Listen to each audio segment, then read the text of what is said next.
Good evening, friends. In tonight's story, we will discuss a history not often whispered in grand halls or etched in stone tablets. The story of hygiene, of toilets and water, of soap and stink, of cleanliness and the long shadow of shame. From temple baths in Mesopotamia to perfumed handkerchiefs in Renaissance courts, humanity has always wrestled with what it means to be clean and what it costs to be seen as unclean. Before we begin, support my work by liking the video and subscribing if you enjoy it. Also, let me know in the comments where you're from and what time you usually go to sleep. It always makes me smile to see people from all over the world tuning in. Now dim the lights, get cozy and relax. You're just about to drift off with a story. In the sun-baked cities of the ancient Mesopotamian plain, between the slow, winding Tigris and Euphrates rivers, the people of Sumer, Akkad, and Babylon lived in tightly packed urban centers built of clay and mud brick. And with such closeness came the inevitable question, how to stay clean. The story of hygiene begins not in perfume bottles or gilded baths, but with water and ash, stone and gutter. In the great city of Ur, around 4,000 years ago, archaeologists uncovered homes fitted with drains made of baked clay, primitive plumbing that directed wastewater into open channels on the street. These were not private luxuries, they were practical necessities in cities dense with noise, smoke, animals, and waste. Every morning, as the markets of Earth stirred awake, people would rinse their hands and faces with river water carried in clay jars. Water itself was sacred, not only as a gift of the gods, but as a boundary between ritual purity and pollution. Temple priests were among the cleanest individuals in society. Before entering sacred space, they performed meticulous ablutions, rinsing the hands, the mouth, the feet, symbolically washing away spiritual impurity. But water alone did not always suffice. The Mesopotamians used ash and sand as cleansing agents, scrubbing the skin to remove sweat and oils. Soap, in the form we know it today, was still 1,000 years away. But mixtures of animal fat and wood ash had already begun to emerge as a primitive kind of cleanser. In the royal palace of Mari, baths were discovered lined with brick and plaster. These early bathrooms were far from luxurious, but they show a growing concern with bodily cleanliness, at least for the elite. Ordinary citizens washed at wells or riverbanks, modestly, and often in groups divided by gender. Toilets, too, were not forgotten. Some wealthier homes had seated latrines made from baked clay, set over pits or connected to rudimentary drains. These were carefully placed far from the cooking areas, a small but telling sign of emerging sanitary awareness. But cleanliness was not only a matter of health, it was moral, social, and deeply spiritual. Illness and filth were often attributed to demonic possession or divine displeasure. The Code of Ur-Nammu, one of the world's oldest legal texts, makes references to bodily taboos and punishments for acts that brought impurity upon a person or home. Public shame could be brutal. A person who defecated in a temple precinct or spat near a shrine could be fined or whipped. Cleanliness was not just private, it was public expectation, enforced by law and religion. To be unclean was to risk exclusion, punishment, or worse. In medical texts written in cuneiform script, healers described diseases caused by evil water or bad winds. Hygiene, in their eyes, was a way to block these forces. Hands were to be washed before meals, after contact with the sick, or before religious rituals. Not because of germs, but because of unseen spirits. And yet, even in these early centuries, we see something very modern, the daily tension between access, habit, and judgment. The poor often had no choice but to relieve themselves in fields or empty corners, while the rich built private lavatories into their homes. Shame was reserved not only for those who broke rules, but for those who simply couldn't afford to meet them. As the sun set over the flat roofs of Ur, women lit lamps, and men gathered in courtyards to share gossip and bread. Somewhere nearby, the drains gurgled, carrying away the day's washwater and waste.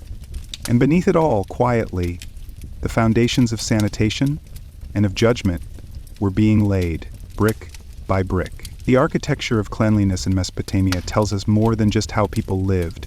It reveals how they thought. In the world of clay and water, where gods controlled floods and famine, to be clean was to be in favor. To be dirty was to be cursed. As cities like Lagash and Nippur expanded, their engineers became more inventive. Urban planners channeled runoff water into gutters carved from limestone or packed earth, allowing waste to drain into communal pits outside the city walls. In Babylon, clay pipe fragments have been uncovered that hint at early water channels used in palaces, a system crude by modern standards, but revolutionary in its time. This was not just engineering for comfort, it was engineering for order. A clean city reflected a just ruler. A stinking alley could be read as a sign of poor leadership. Priests, scribes, and even kings wrote of pollution as both physical and moral. The king's duty was not only to wage war or collect tribute, but to maintain ritual cleanliness in the land. When the city stank, it wasn't just unpleasant, it was dangerous. Inside homes, even the layout hinted at these beliefs. Cooking and toileting areas were kept as far apart as possible. In wealthier homes, toilets were placed in small, walled-off sections near the edge of the property, over shallow pits lined with stones or pottery shards. The act of defecation was private, but it left a social imprint. Some tablets contain humorous proverbs mocking those with poor hygiene. He who stinks like a latrine cannot speak with kings. Though often hidden from view, excrement held symbolic power. It was considered both disgusting and magical. In some folk rituals, feces were used in curses or treatments, believed to drive out spirits or disease. But in everyday life, it was something to be disposed of swiftly and discreetly. The street cleaners of Mesopotamia, unnamed in records yet vital, were tasked with sweeping waste from public roads and alleys.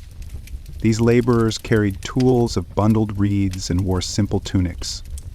Their work was thankless and looked down upon, yet without them the entire city would rot. Public shame played a powerful role in regulating behavior. Bathing in sacred pools without permission could result in fines. A person seen walking through the market covered in dirt might be mocked or avoided. Cleanliness became performative, not only for comfort or ritual, but for how one appeared in the eyes of others. And yet access was never equal. In the flood-prone slums near city walls, poor families might share a single water jar among many. They washed in riverbanks swarming with reeds, fish, and mosquitoes. Without the wealth to install clay drains or buy oils, they relied on ash and sand, or nothing at all. For these people, public shame was a constant threat, not because of laziness, but because of poverty. The marketplace itself was a battleground of scent and reputation. Vendors of oils and perfumes offered tiny pots of fragrant balm to the wealthy. Scent became a mark of cleanliness, a defense against the stench of life. Among the poor, smell could mean survival. One's odor was often judged before their words. In royal courts, eunuchs and cupbearers were expected to be spotless at all times. Scribes recorded routines of the king's bath. Oils poured by servants, clay scrapers used to remove sweat. These rituals were not merely hygienic, but political. Cleanliness symbolized order, purity, and power. Even in death, the body was washed. Funerary texts speak of cleansing the deceased with sweet water and wrapping them in perfumed linen. Dirt was not just earthly, it was a barrier between the soul and the gods. So by the time a Mesopotamian man or woman ended their day, hands rinsed, waste swept into the street drain, feet dusty but washed, they were not just clean, they were safe. Cleanliness was a shield against chaos. Dirt was never just dirt. As the night deepened, the streets of Ur and Nippur quieted. Oil lamps flickered in small windows, casting golden shadows on the mud brick walls. Somewhere, a pot tipped over and spilled a thin trickle of water onto the packed floor. And all across the city, unseen but understood, the invisible boundary between purity and shame held firm, a line drawn in ash and water, watched over by gods and neighbors alike. As the first light of dawn shimmered over the Nile, its calm waters caught the glow of palm fronds and painted mud brick villages in gold. Here, in the land of Ra and Osiris, the idea of cleanliness was more than a personal choice. It was a form of devotion, a signal of life's order and harmony. To the ancient Egyptians, the body was a temple, and purity was a sacred duty. In their minds, filth was a kind of chaos, a threat to balance, or Ma'at, the divine force of truth and cosmic order. It was not enough to build temples and honor the gods with offerings. One had to be clean to even approach them. Each morning, priests of the great temples, whether in Karnak, Memphis, or Abydos, awoke before sunrise and washed themselves thoroughly. They shaved their heads, bathed in cold water, and even brushed their teeth with twigs dipped in salt or natron, a natural cleansing agent made of dried soda ash. Hair was considered impure, and priests were often completely hairless, removing even eyebrows. Purification was frequent. 3 or 4 times a day, a priest would wash hands, face, and body before entering a sacred space. Clothing, too, had to be spotless. Linen, white and clean, was the symbol of sanctity. In tomb paintings and carvings, one sees the unmistakable emphasis on cleanliness. Basins of water, white cloths, and careful attendants standing nearby. But the quest for cleanliness was not limited to priests. Even common Egyptians, if they had access to water, bathed regularly in the Nile or in clay bathtubs within their homes. While soap as we know it had not yet spread widely, Egyptians used natron, oil, and crushed lotus petals as cleansing agents. Oils served not only to clean, but to moisturize and scent the body. In a land where the sun-dried skin and cracked lips, oil was both necessity and luxury. A typical morning for an Egyptian woman of modest means might begin with fetching water from a communal well or the riverbank. She would wash her arms and feet, apply perfumed oil if she could afford it, and tend to her family's laundry using clay vessels filled with water, beaten with wooden paddles. Laundry was often a public act, done together with neighbors, a task mixed with chatter and song. Toilets in Egypt varied by class. The poor likely relieved themselves in pits or open fields, burying waste where possible. In wealthier homes, limestone toilet seats were set above clay vessels or cesspits, sometimes with sand poured in to reduce odor. These seats were simple but elevated, a clear marker of class and privacy. What's notable is the absence of shame in Egyptian hygiene practices. Unlike in later cultures where bodily functions became hidden and taboo, the Egyptians treated these matters with a practical dignity. Tomb paintings show scenes of foot washing, hair braiding, and even massage, suggesting an openness about the rituals of the body. Public baths, however, did not exist as they did in Rome or Greece. Bathing was a personal, household affair, though temples did maintain facilities for ritual purification. Cleanliness extended into death as well. Before mummification, a corpse was washed with palm wine and Nile water. Organs were removed and carefully stored, and the entire process was accompanied by spells, oils, and linen wrapping. To die clean, one might say, was to rise into eternity with grace. Perhaps the most striking of all was the Egyptian obsession with fragrance. Perfume was not just pleasant, it was holy. The scent of the gods was said to linger in temples, and sacred oils like kaifi, made of myrrh, honey, cinnamon, and wine, were burned in offerings and rubbed on skin. The wealthy owned intricately carved perfume cones, worn atop the head during feasts and ceremonies. These cones, made of wax and scented oil, slowly melted and perfumed the wearer's body throughout the day. For the poor, even crushed herbs or a swipe of sweet resin could offer a moment of dignity. The marketplace bustled with traders selling cosmetics, oils, and incense, each tied to status and hygiene. The ability to appear clean and smell divine was more than comfort. It was a social signal, a reflection of one's character and place. So as the evening returned, and the wind carried the scent of lotus and myrrh through the reed-fringed canals, Egypt settled into stillness. The gods were watching. The body was ready. The day's dirt had been washed away. Cleanliness here was not merely survival, it was grace. In the streets of Thebes, as the morning passed into the lazy heat of midday, the concerns of cleanliness did not pause. Artisans, merchants, and farmers alike took measures to shield their bodies from the sun and the sweat it brought.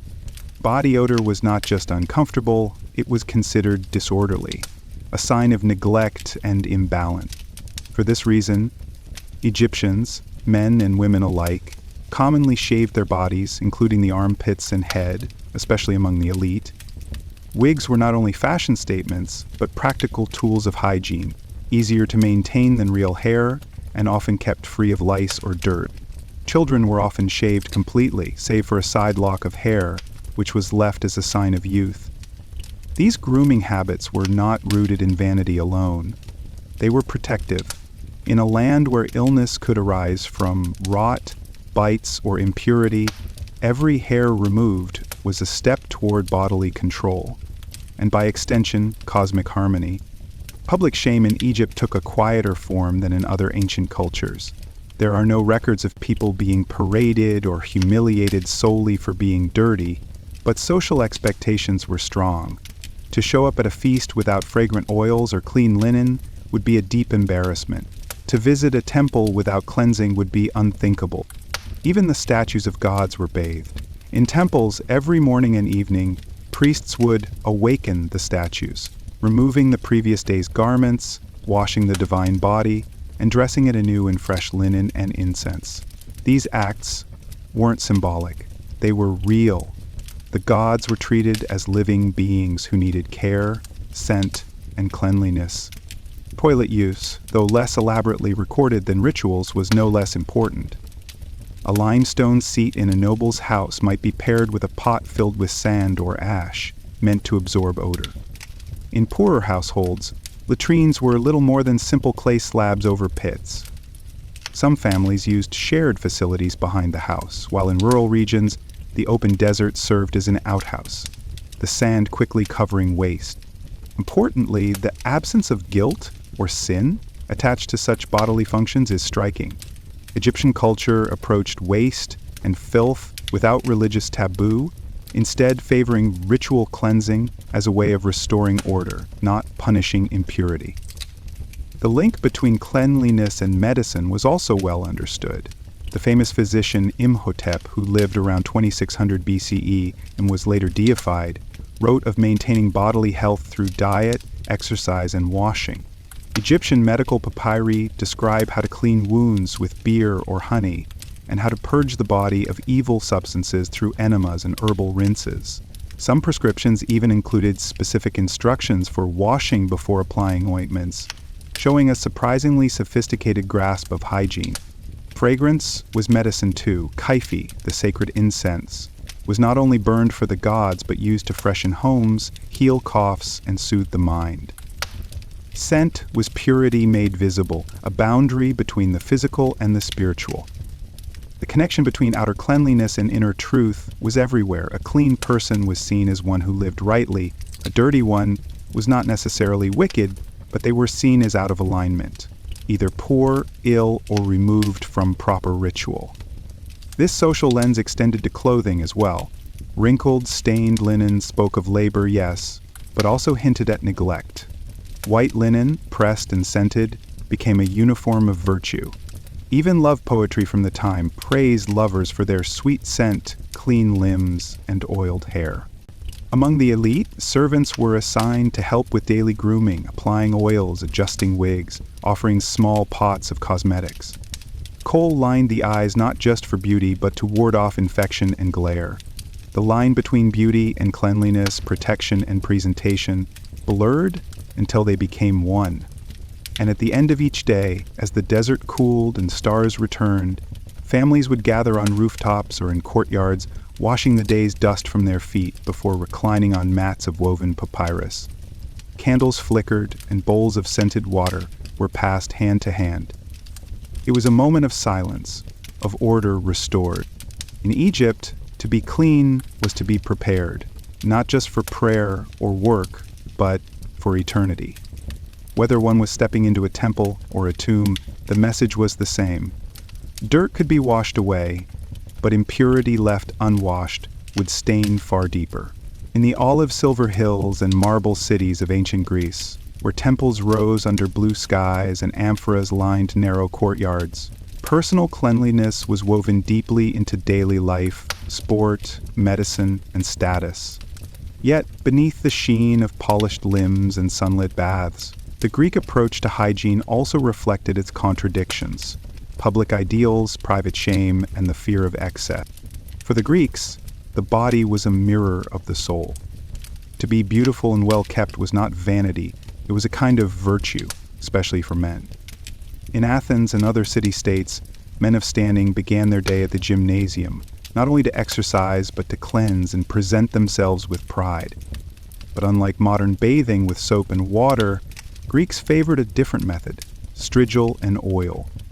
After exercise, an athlete would cover himself in olive oil, sometimes scented with herbs, and then scrape the mixture of oil, dust, and sweat from his body using a curved metal tool called a strigil. The result was polished skin and the removal of grime. But the process also held symbolic meaning. It reflected discipline, balance, and self-care. Baths were usually taken in cold water, believed to invigorate the body and toughen the spirit. Warm or hot water was viewed with suspicion by some philosophers who feared it weakened a man's will. The Spartans, for example, bathed only in cold water and considered elaborate hygiene a sign of decadence. Yet in the cities, especially Athens, bathhouses were more common. Some were public, others private. A small bathhouse might contain a stone basin for water collection, a bench for oiling, and a low tank for cold immersion. Wealthy citizens had indoor bathing chambers in their homes, with tiled floors and clay piping for water runoff. But it wasn't just about physical refreshment. These spaces were also social and intellectual hubs. In some gymnasiums and bathing areas, philosophers like Socrates or Epicurus held discussions while massaging oil into their skin or watching others do the same. Cleanliness and wisdom shared the same courtyard. Women's bathing practices, however, were far more private. Greek women, especially in conservative cities like Athens, bathed at home, often with the help of maids. They used perfumed oil, fine sand, and powdered minerals to cleanse their skin. While men's bodies were public and proudly displayed, women's hygiene was hidden behind walls and veils, a realm of modesty and protection.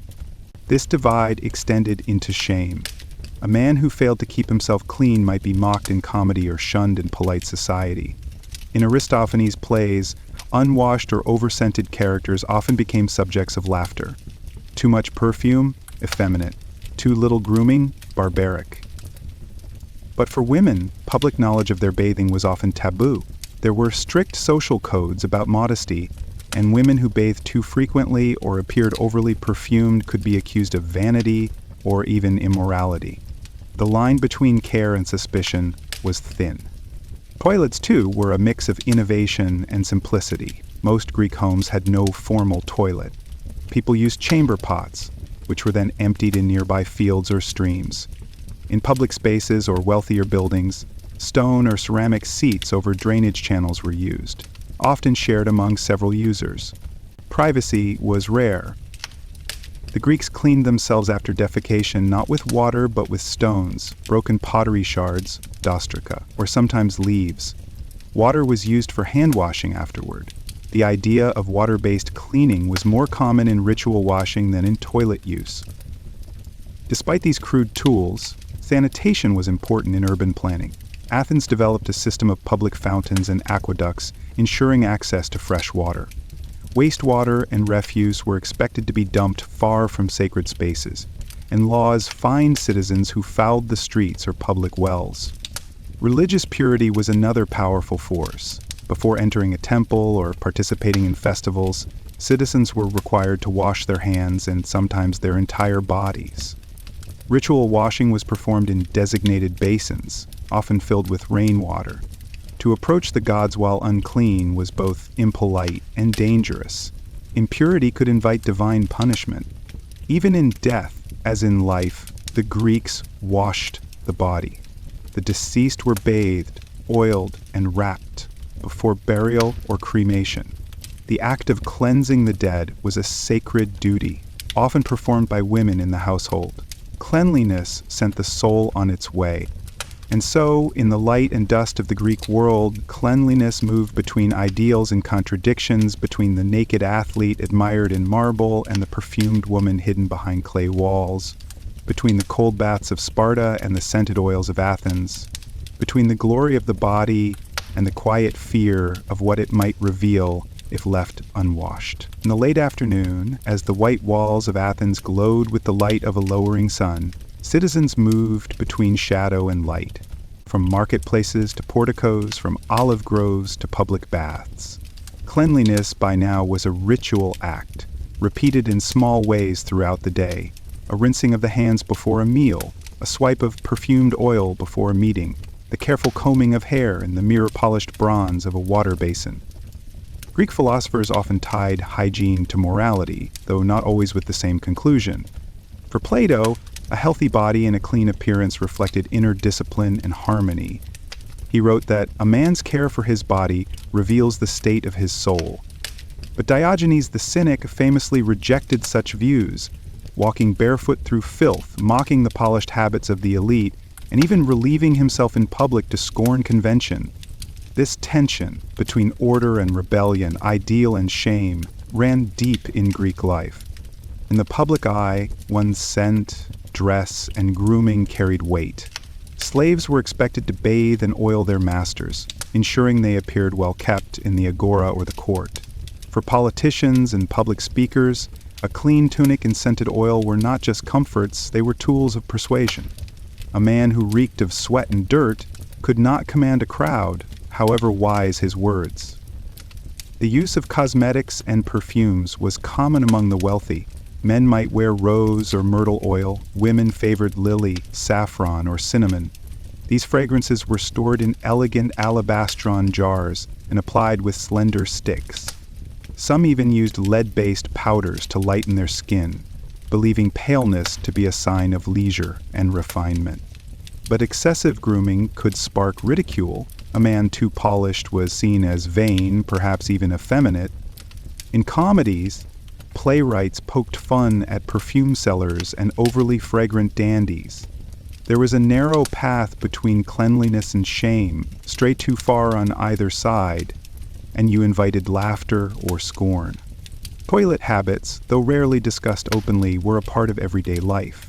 Chamber pots or amphor-like receptacles were kept under beds or tucked into corners. The contents were discreetly dumped at night or taken to designated refuse areas.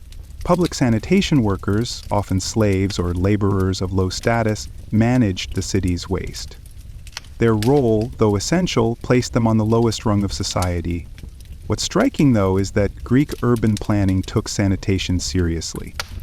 The city of Olynthus, uncovered in modern-day Greece, revealed homes with drainage systems built beneath tiled floors, leading to underground channels. In Athens, aqueducts and public fountains ensured flowing water through many neighborhoods, an achievement admired across the ancient world.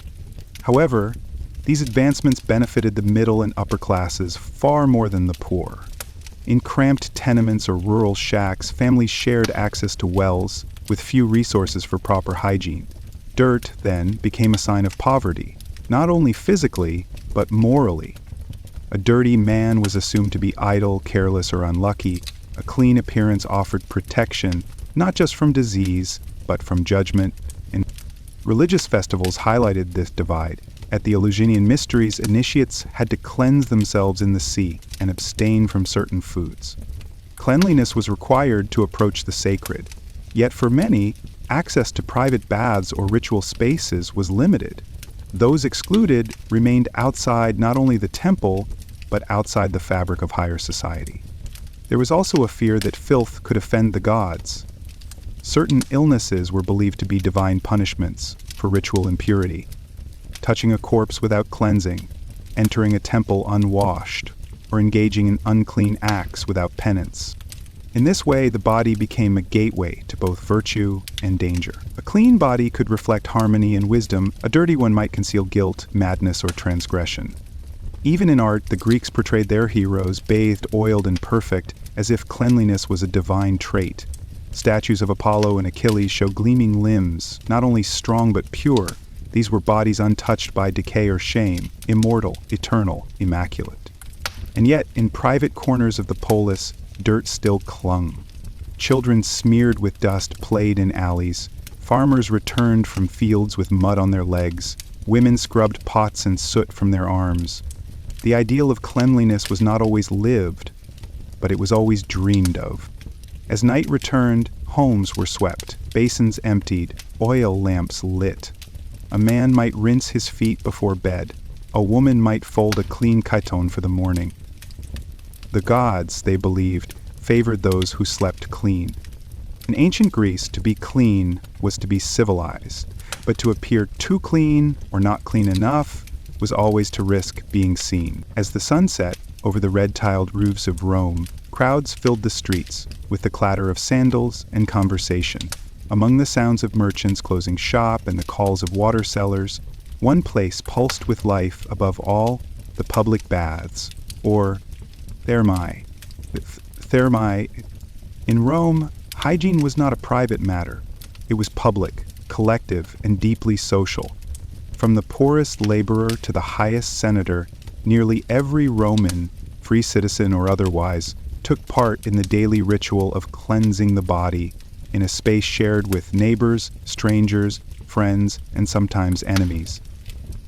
A typical Roman bath complex was more than just a place to wash.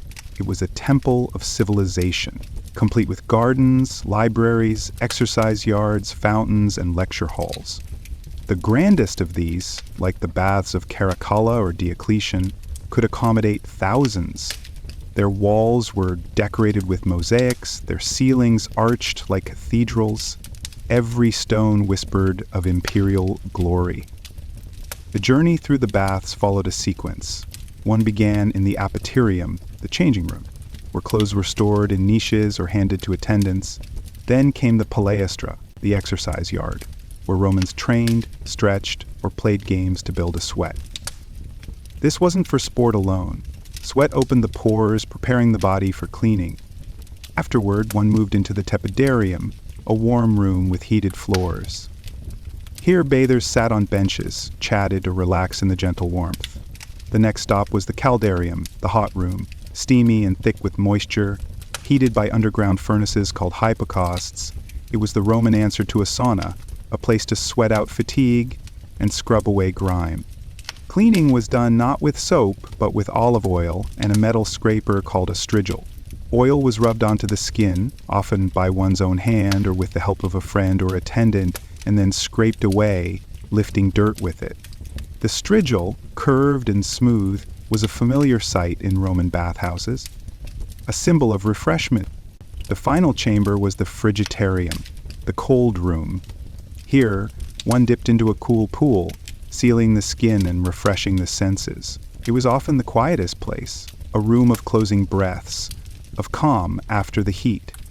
But beneath the grandeur of the baths was a complex world of expectation, shame, and ritual. To skip the baths was frowned upon.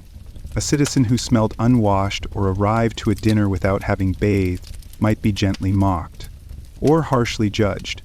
Poets like Juvenal and Martial make passing jabs at those who arrived reeking of sweat or who wore perfume to hide their dirt. There was also a strong emphasis on presentation. After bathing, Romans applied scented oils and dressed in fresh togas.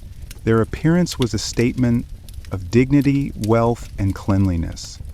Even those who could not afford elegant garments often tried to appear tidy and well kept, because to look otherwise was to be suspected of laziness, drunkenness, or worse, barbarism. Yet not all Romans viewed this obsession kindly. Some philosophers, especially the Stoics, warned that too much concern with the body made a man soft.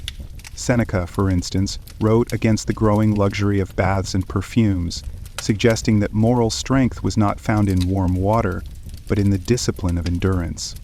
Still, the people came. Bathing was inexpensive, often free thanks to public funds. It brought together the masses. Rich and poor might bathe in separate corners but under the same roof. In a city without much privacy, the bathhouse was where Rome came together. gossiping, debating, grooming, and relaxing. Behind the steam and marble, however, cleanliness was not as complete as it appeared. The water was not changed often, the pools could be murky, oil scraped from the body sometimes drifted in the water, and yet the image of cleanliness held strong, because it was not only about hygiene, but civic identity. A clean Roman was a true Roman. To bathe was to belong. Public toilets, or latrines, also dotted the city. These were stone benches with openings cut in them, placed over flowing water channels. Though primitive by modern standards, Roman toilets were ingenious in design. Some even had marble seats, with water flowing beneath to carry waste away. Yet these spaces had no partitions. One sat side by side with others, chatting or listening, without embarrassment. Toilet use was a communal affair, and modesty was different from what we understand today. In Rome, shame did not come from being seen, but from being neglectful, unhygienic, or disorderly. Beyond the steam and the chatter of the thermae, Roman hygiene extended into every corner of daily life. From the design of cities to the etiquette of the dining table, cleanliness, though shared in public, was also a signal of one's place in society. In wealthy households, cleanliness was curated with precision. Villas had private bathing chambers lined with smooth stone or painted frescoes. Water was heated in bronze boilers, poured into basins, and cooled to the desired temperature. Servants were tasked with keeping rooms orderly, sweeping floors, washing hands before meals, and ensuring that the master's tunic remained crisp and white. Romans were meticulous about hand washing, especially before eating. In middle-class homes, a copper bowl and pitcher were passed around before the meal began, allowing diners to rinse their fingers. To eat with dirty hands was considered not only unsanitary, but ill-mannered, a small offense that could mark a guest as uncultured. Clean garments were equally important. While laundry was often done by fullers, professional launderers, their methods were less than glamorous. Fullers used a mixture of urine and water to bleach and soften fabric. Urine, collected from public pots, was rich in ammonia and acted as a natural cleanser. Workers would stomp on garments in vats of the solution, then rinse and hang them under the sun. The Philonaca, or laundry house, was a bustling place, loud with shouting, the splash of water, and the pungent smell of chemicals. Though essential to Roman life, fullers were not highly respected. Their trade dealt with filth, stench, and low status. Yet their work clothed senators and citizens alike in garments worthy of Roman pride. Toilets, too, were built into the logic of cleanliness, though by modern standards they were a blend of innovation and discomfort. Public latrines were often attached to bathhouses or markets. A long stone bench with evenly spaced holes sat above running water. Another small channel in front allowed for rinsing a cleaning sponge on a stick, known as a tersorium.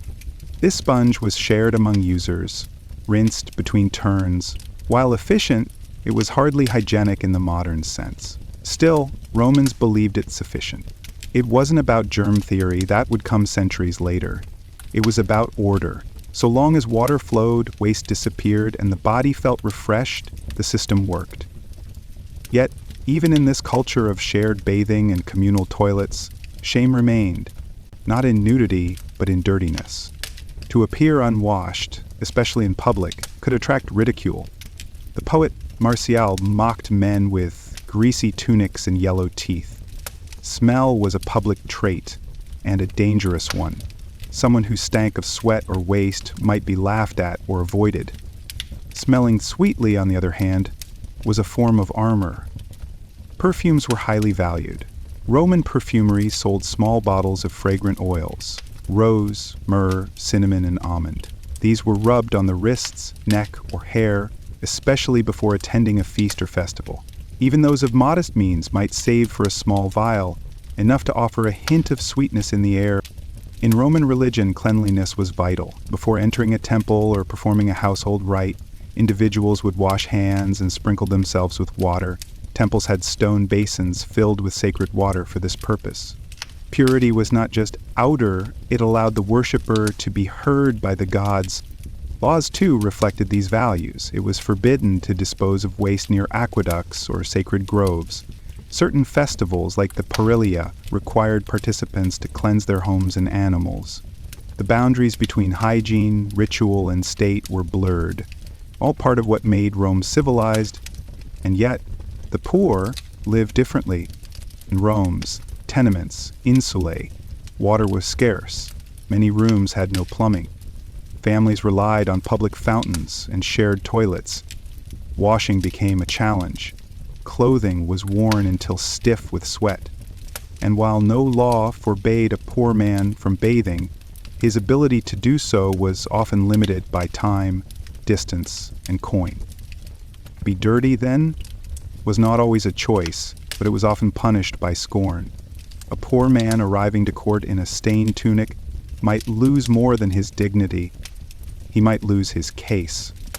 As evening fell and Rome's alleys dimmed, the thermae slowly emptied. Lamps flickered along marble halls. Families lit their hearths. The lucky ones washed their feet, hung their garments to air, and drifted to sleep beneath clean linen. In Rome, to be clean was to be Roman, and to be Roman meant to be seen. In the shadow of jade mountains and beneath roofs curved like cranes' wings, the people of ancient China pursued cleanliness not as a loud display, but as a quiet discipline. In the winding streets of Luoyang, in the bustling heart of Chang'an, or in the stone courtyards of remote villages, the rhythm of washing, sweeping, and careful modesty shaped daily life. Unlike the grand bathhouses of Rome or the perfumed rituals of Egypt, ancient Chinese hygiene was private, orderly, and deeply embedded in philosophy. The teachings of Confucius guided much of everyday behavior. Cleanliness was not a virtue in itself, but a reflection of respect for family, ancestors, teachers, and guests. A dirty robe, unwashed hands, or cluttered household did not merely reflect laziness. It suggested moral disorder, a failure to honor one's place in the world. Water drawn from wells or river channels was used daily for face washing, hand washing, and foot baths. A proper gentleman or scholar began his day by rinsing his mouth, brushing his hair, and ensuring his robes were free of dust. These small acts were considered essential before attending study, prayer, or meeting elders. Hair and appearance were carefully maintained, since hair was viewed as a gift from one's parents. Cutting it was discouraged. Instead, hair was kept long, combed daily, and tied into neat knots or buns, often under a cloth cap. Lice combs, mirrors, and wash basins made of ceramic or bronze were standard in wealthier homes. Toilets in ancient China varied by region and class. In rural villages, simple pit latrines were common, wooden or stone platforms placed above shallow holes, occasionally covered with straw or ash. These were located away from the main house, often hidden behind bamboo fences. In towns and noble estates, more advanced systems appeared. Stone-like latrines with clay or wooden seats, sometimes flushed with water or cleaned manually. By the Han Dynasty, some aristocratic homes had toilets that included water channels for waste removal. Clay piping and simple sluice systems were used to guide waste into hidden channels outside the home. These were not widespread, but they show the quiet sophistication of early Chinese sanitation. However, modesty was paramount. Discussions about toilets or bodily functions were considered inappropriate in polite society. Even medical texts used euphemisms when addressing digestion or defecation. Cleanliness was expected, but not spoken of. What stood in contrast to many other cultures was the Chinese concern for smell. Foul odors were believed to attract bad spirits or corrupt the mind. Households burned incense not only for ritual but for purification. Clothing was dried in sunlit courtyards and lightly perfumed with herbs. In some families, dried orange peel or cinnamon bark was tucked into robes or drawers to ward off dampness and scent the air. Public shame, when it occurred, was more subtle than mockery. A man who appeared in court with unkempt robes or dirt on his sleeves might not be scolded aloud, but would be silently judged, excluded from favor, or spoken of behind closed doors. Cleanliness was tied to honor and family reputation. Bathing, while not done daily in all cases, was a regular practice among the wealthier classes. Wooden tubs were filled with heated water, often with leaves of lotus or mugwort. Bathing was usually done in private, within family quarters or behind screen walls. Unlike the Greeks or Romans, the Chinese viewed public bathing as indecent. Cleanliness was a duty, but modesty was sacred. Even among commoners, foot washing in the evening became a widespread ritual. After long hours in the field or at market, families would heat water and pour it into shallow wooden basins. Parents washed their children's feet, and children, especially on New Year's Eve, would wash their elders' feet as a sign of respect. The Confucian hierarchy placed great importance on who washed whom and in what context. Servants washed guests' hands before tea. Brides washed their parents' feet before marriage. These small acts carried deep meaning, not only of hygiene but of filial piety, the foundation of Chinese social ethics. Meanwhile, Taoist beliefs added another layer. According to Taoist thought, dirt and impurity disrupted the balance between the body and the cosmos. Cleansing rituals were used to realign the body's inner energy or qi. Herbal baths, gentle steaming, and the use of talismans were part of daily or seasonal cleansing, especially during periods of illness or spiritual reflection. By the end of the day, as red lanterns flickered across courtyards and the sky turned the color of ink, quiet homes settled into rest. Floors were swept clean, hands were rinsed, water was poured out carefully so as not to spill near sacred places or entrances. In ancient China, to be clean was not to shine. It was to honor, to balance, and to live in quiet harmony with the world.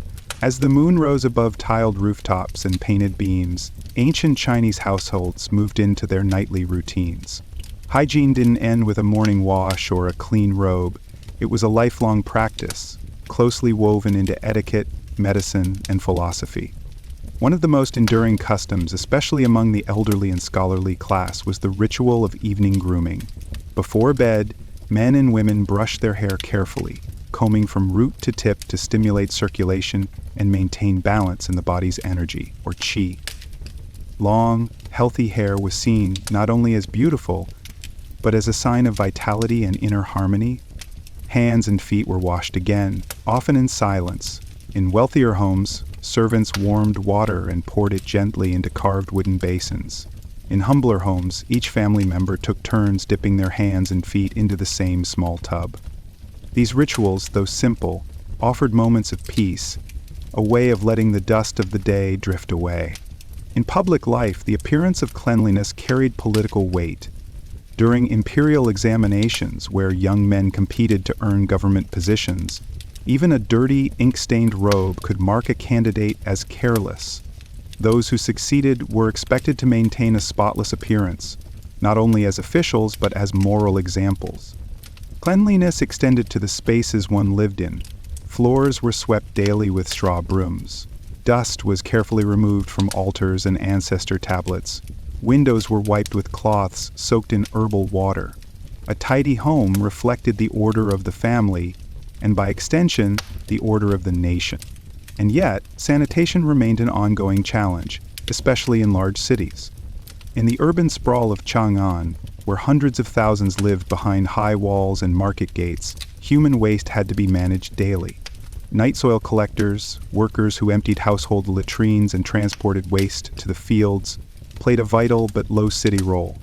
They came at dawn or dusk, carrying shoulder poles with buckets, emptying cesspits quietly and efficiently. The waste was not discarded, it was reused as fertilizer, spread across rice paddies and vegetable gardens. This practice, though unpleasant, reflected the deep pragmatism of Chinese society. Nothing was wasted, and even filth had its purpose. Yet, those who handled such tasks often lived on the margins, avoided in public despite the necessity of their labor. Hygiene was closely tied to medicine. Ancient Chinese medical texts, such as the Huangdi Neijing, spoke of internal balance, not only through herbs and acupuncture, but through bathing, moderation, and seasonal routines. Bathing in spring cleansed winter's stagnation. In summer, foot soaks helped the heart. In autumn, warm cloths eased the lungs. Each season carried its own rhythm of care. Women followed distinct hygiene customs, especially during pregnancy and postpartum recovery. After childbirth, new mothers were expected to stay indoors, refrain from cold water, and bathe with ginger-infused cloths. This practice, called zuo yueji, or sitting the month, emphasized internal cleansing and protection, a blend of hygiene, medicine, and tradition. Children were taught the value of cleanliness early. In some households, they were made to wash their hands before every meal, to rinse their mouths after waking, and to help sweep the courtyard. These habits weren't imposed harshly, they were gently passed down, like proverbs or songs, until they became part of the rhythm of life. Even the act of offering tea carried expectations. A host was expected to wash the teapot, cups, and tray before every serving. Water was boiled freshly, and the hands used to pour were often wiped clean with a cloth. In these small moments, cleanliness became hospitality, a sign of care and honor toward guests. Religious life also demanded purity. In Buddhist temples, monks shaved their heads and bathed regularly. Before meditation or entering sacred halls, they washed their feet and faces. In Taoist rites, priests cleansed themselves with herbal infusions and burned incense to purify the air. These acts were not grand or dramatic. They were quiet, consistent, and filled with intention. As night deepened and lanterns dimmed, the homes of ancient China fell into stillness. Beds were rolled out on reed mats, water jars were sealed, doors were latched with care, a final hand-washing, a simple comb through the hair, and all was ready for sleep. In ancient China, to be clean was not about showing off. It was about being worthy of rest, of peace, of another sunrise. Cleanliness was not a performance. It was a way of belonging to the world, humbly and harmoniously. In the cities of Baghdad, Cordoba, Cairo, and Damascus, fountains trickled beneath archways, courtyards bloomed with citrus and rose, and tiled walls echoed the sound of flowing water. Here, in the heart of the Islamic world between the 8th and 13th centuries, cleanliness was not only encouraged, it was commanded. Islamic civilization approached hygiene with deep reverence as a matter of faith, health, and social harmony. Cleanliness was considered half of belief, a teaching found directly in the sayings of the Prophet Muhammad, peace be upon him, and one that echoed in the lives of millions across the Muslim world. From the earliest age, Muslims were taught the importance of purity before prayer. 5 times a day, before standing in prayer, the faithful would perform wudu, a ritual washing of the hands, mouth, nose, face, arms, head, and feet. This was not a symbolic gesture, but a sincere act of preparation. To pray with a dirty body or clothes was unthinkable. Wudu ensured one was presentable before God. Beyond wudu, Muslims also practiced ghusl, a full body wash, after certain events such as major impurity or before the Friday prayer. Bathing in this context became part of the rhythm of weekly life. It was both physical and sacred, a cleansing of the body and a renewal of spirit. These habits deeply influenced the architecture of Islamic cities. Nearly every mosque was built with a fountain or water source for ablution. Homes had dedicated wash areas, often in shaded courtyards, with stone basins and copper pitchers. In wealthier houses, entire rooms were designed for bathing, with raised platforms for sitting and shelves for soap, towels, and perfumes. The rise of hammams, or public bathhouses, brought these practices to life on a communal scale. Built near mosques, markets, and city gates, hammams welcomed people of all classes. Inside, warmth-filled domed chambers as steam rose from heated stone. Bathers passed from cool to warm to hot rooms, scrubbing their bodies with soap made from olive oil and lye, pouring water from brass buckets and rubbing their skin with textured cloths or clay scraper. Modesty was preserved with care. Bathers wore cloth wraps, and the spaces for men and women were kept separate or operated on alternate schedules. Despite the communal setting, the culture of the bathhouse remained respectful, orderly, and dignified. What made Islamic hygiene distinct was not just the act of washing. but the way it was rooted in daily routine and sacred law. The Prophet's teachings detailed even the etiquette of relieving oneself, to use the left hand for cleaning, to maintain privacy, to avoid public spaces or sacred areas, and to clean thoroughly with water or smooth stones.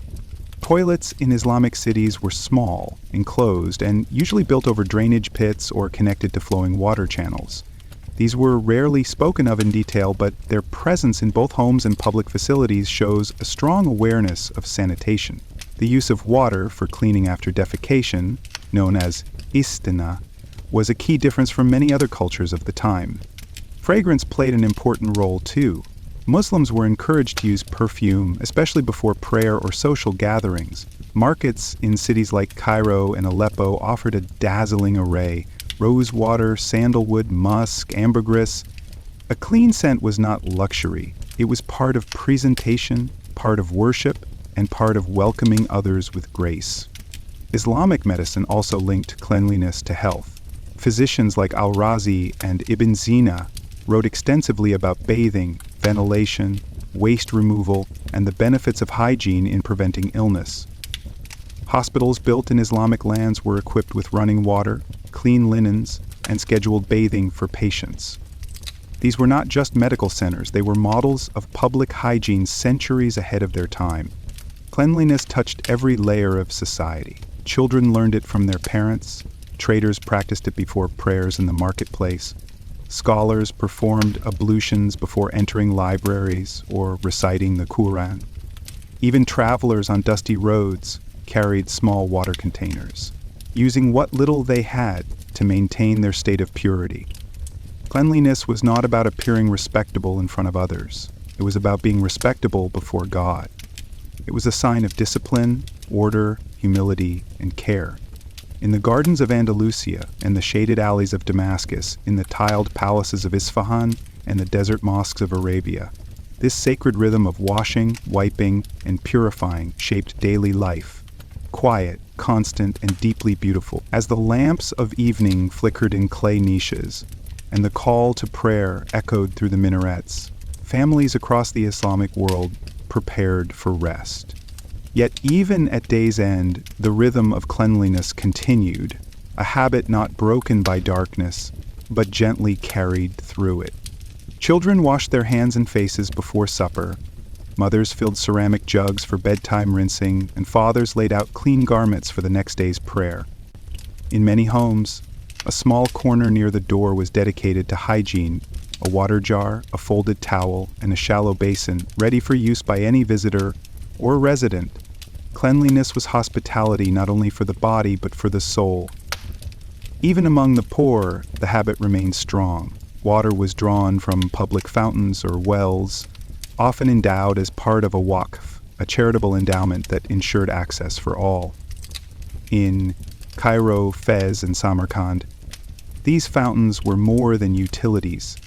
They were acts of devotion, often engraved with verses from the Quran and decorated with tile work, providing water for drinking, washing, and prayer. Public fountains weren't simply practical, they were symbols of a society that believed cleanliness should never be a privilege. In the rural villages of North Africa or the mountainous regions of Persia, where infrastructure was simpler, hygiene was upheld through different means. Rivers and springs served as natural bathhouses. Women gathered to wash clothes and hair in quiet glens, always with modesty and order.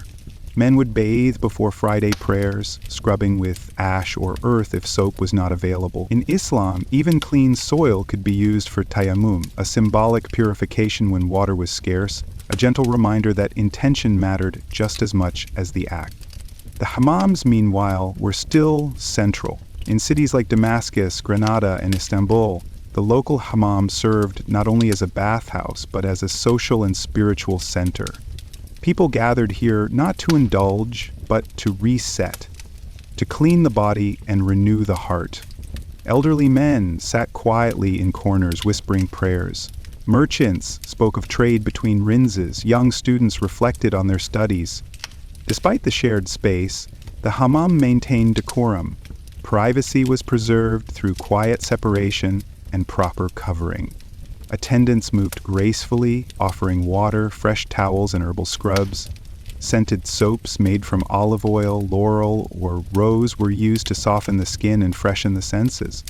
Cleanliness also played a large role in education.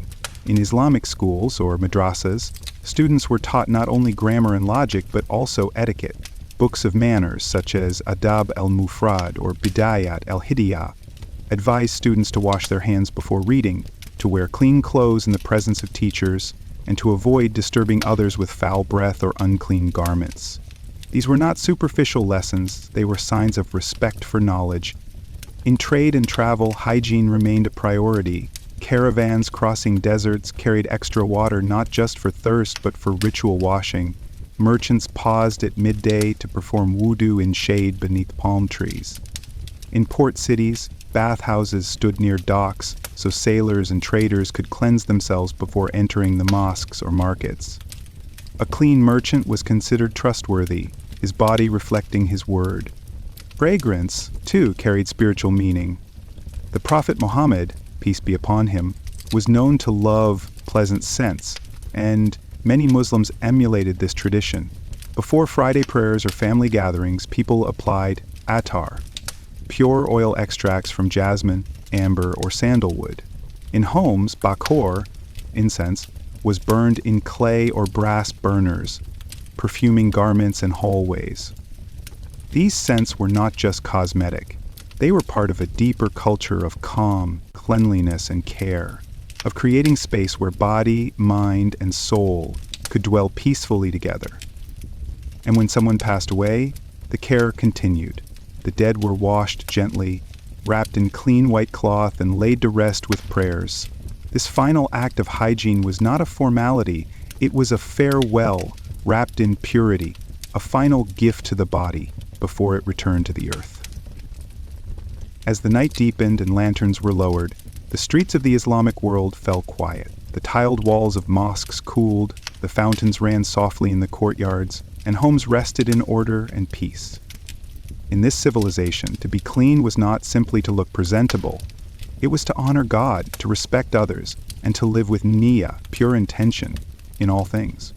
Cleanliness was not a task, it was a way of being. In the river-fed plains of the Ganges, in stone-carved temples of the Deccan, and in bustling city streets from Pataliputra to Varanasi, hygiene in ancient and medieval India was far more than a bodily concern. It was a reflection of the soul's state, a marker of one's place in society, and a gateway to the sacred.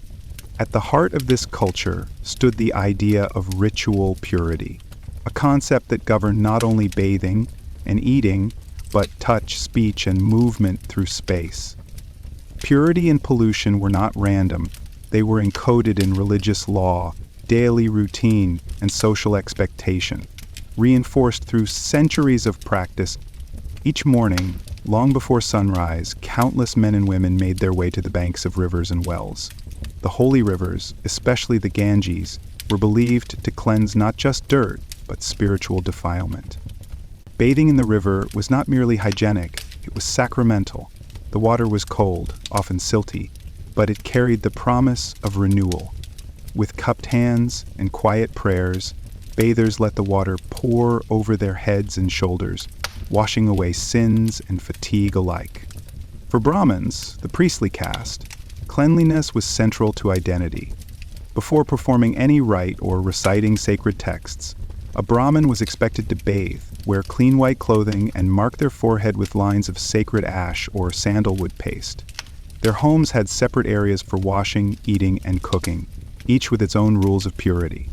Entering a kitchen without washing hands or eating before bathing was considered spiritually harmful. The caste system affected hygiene in many ways. Those of higher caste were expected to maintain strict bodily purity and to avoid contact with anything that might pollute it. Meanwhile, lower caste workers, such as those tasked with cleaning streets, handling waste, or washing clothes, were seen as ritually impure. Their labor was essential, yet it placed them outside the circle of ritual cleanliness. In cities and temples, public toilets were rare, but sanitation existed in more organic ways. Homes often had small, enclosed spaces near the rear for relieving oneself, with waste buried or carried away. In some urban areas, workers known as night soil collectors removed human waste in baskets or carts. Though these individuals were crucial to the health of cities, they were often socially marginalized, expected to live on the outskirts of society and maintain physical distance from others. Bathing was deeply embedded in architecture and routine. Stepwells or baolis were built across the subcontinent, vast stone-lined water sources where people bathed, fetched water, or simply rested in the cool shade. These wells were often marvels of design, with carved columns, pavilions, and descending staircases. Some were attached to temples, reinforcing the connection between cleansing the body and entering the sacred. Soap, in the modern sense, was not widely used, but cleansers were made from herbs, clays, and natural oils. Powdered chickpea flour, turmeric, neem leaves, and ash were commonly applied to scrub the body. These not only cleaned, but were believed to carry healing and protective properties. Hair was carefully tended. Men and women oiled their hair with coconut or sesame oil, combing it daily and tying it neatly. Nails were trimmed. Teeth were cleaned with twigs of neem or miswak, and ears were kept free of wax with slender tools made of bone or silver. Women's hygiene was private and deeply bound to cultural rules. During menstruation, women were often considered ritually impure and would sleep in separate areas, avoid kitchens and temples, and bathe on specific days only. These rules, while sometimes isolating, were also part of a larger rhythm, a cycle of purity and return, respected within the home and community. Children were raised to mimic these rituals. Before meals, they washed their hands and feet. After relieving themselves, they rinsed with water drawn from clay pots or copper vessels. Lessons in hygiene were interwoven with spiritual training. One could not recite prayers without first washing, nor eat before lighting a lamp or offering food to the gods. In this world, to be clean was to be aligned with the divine, with the cosmos, and with one's duty in society. Dirt was not simply physical, it was a sign of disorder, of neglecting one's role or failing to honor others. And yet the tools of cleanliness were unevenly shared. Access to clean water, soap, and private space depended heavily on one's caste, gender, and wealth.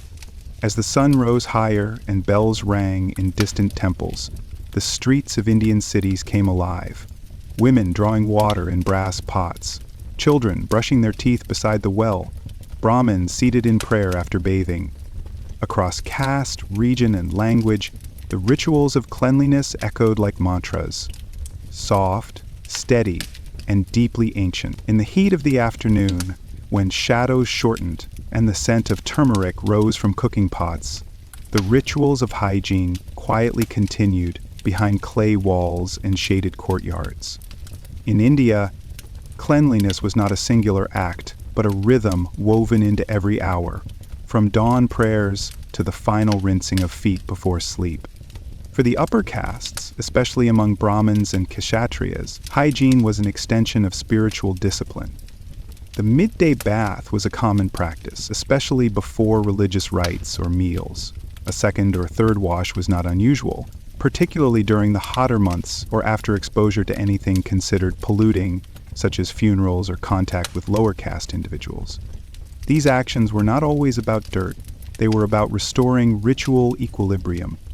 At temples, cleanliness extended to the divine. Statues of deities were bathed daily in a ceremony called abhisheka, using water, milk, honey, ghee, or rose water. Priests carried out this task with precision, their bodies freshly washed and dressed in clean cotton. The temple floors were swept and sprinkled with water before offerings were placed. Incense, flowers, and freshly lit lamps enhanced the sense of purity, not only for the gods, but for the devotees who came barefoot, having washed before crossing the threshold. Homes, too, were cared for with this sacred attention. Courtyards were swept each morning, and doorsteps decorated with rangoli, colorful patterns made from rice flour or chalk, often created after washing the ground. These designs were not only aesthetic, but symbolic, welcoming prosperity and keeping away impurity. A dirty entrance was seen as a sign of disorder or carelessness. Women played a central role in maintaining hygiene in the household. They ensured that cooking areas remained clean, water pots were covered, and children followed proper routines. Floors were wiped with wet cloths dipped in cow dung mixed with water, an act believed to purify the space both physically and spiritually. The practice may seem strange by modern standards, but cow dung was considered antiseptic and auspicious, used for generations as a natural cleanser. Public sanitation in larger cities grew with the times. Ancient texts such as the Arthashastra, written by Kautilya in the Mauryan period, describe sanitation laws and public officials responsible for keeping streets and markets clean. Waste was to be collected and dumped far from city centers. Offenders who polluted public areas could be fined. These laws show a structured approach to urban hygiene, surprisingly advanced for the period. Yet, even with rules and rituals, the reality of cleanliness was layered by caste. Those who cleaned latrines, disposed of animal waste, or handled dead bodies were classified as untouchables, later referred to as Dalits. Though they performed essential tasks, they were forbidden from drawing water from public wells or entering temples. Their homes were built on the outskirts, and even their shadows were once feared to cause ritual pollution. This deep division created a system in which cleanliness became exclusionary, a marker of separation as much as sanctity. The very acts that upheld hygiene for society at large rendered some of its people unclean by association.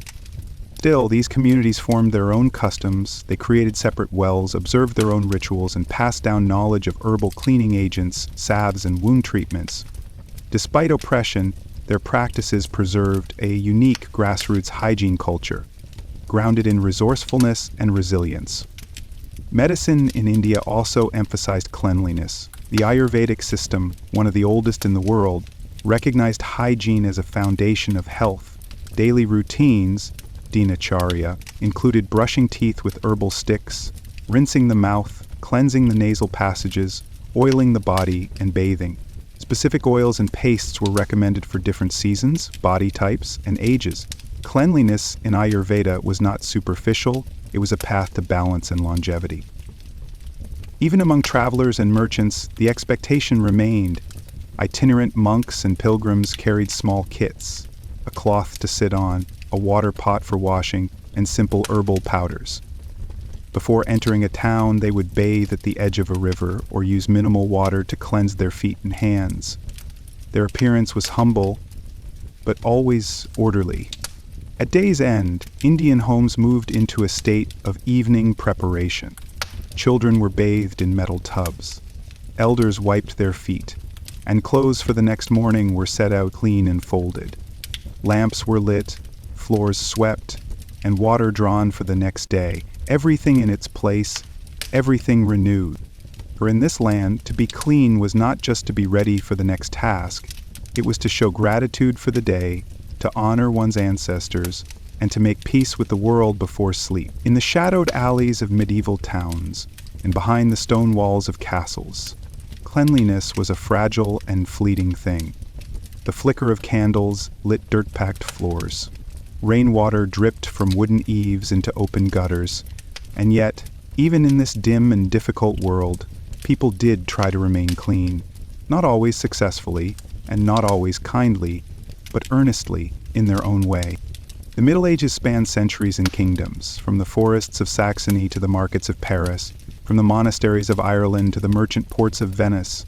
Ideas about hygiene varied widely. Some nobles bathed regularly, others avoided it. Some villages had public bathhouses, others had none. But one thing remained constant: the struggle between cleanliness and decay. Among the peasantry, bathing was a seasonal affair. In warmer months, people bathed in rivers, lakes, or wooden barrels. Rainwater was collected in cisterns and poured over the head. Soap was made at home from animal fat and wood ash, forming a rough gray paste. It smelled sharp, stung the skin, and was used sparingly. Water had to be hauled from wells or streams, often by hand or cart. In winter, bathing could be dangerous, and many chose to wipe down their bodies with damp cloths instead. Washing the face and hands was more common, a quick rinse before meals, after labor, or on feast days. Noble households had more resources. Castles featured bathing rooms or wooden tubs, filled with warm water by servants. Scented herbs like lavender, thyme, and mint were added to the water. Towels were woven from linen, but even these baths were rare, perhaps once a week or once a month, depending on the household and the season. The church played a complicated role. On one hand, monasteries were often cleaner than cities. Monks washed before prayers, shaved regularly, and maintained orderly kitchens. On the other hand, church teachings sometimes encouraged distrust of bodily indulgence. Frequent bathing was seen by some as vanity, even dangerous to the soul. Too much concern with the body, it was said, might lead to sin. Still, many religious orders valued cleanliness. Monastic rules, like the Rule of St. Benedict, prescribed regular washing of the hands and face, especially before meals and prayers.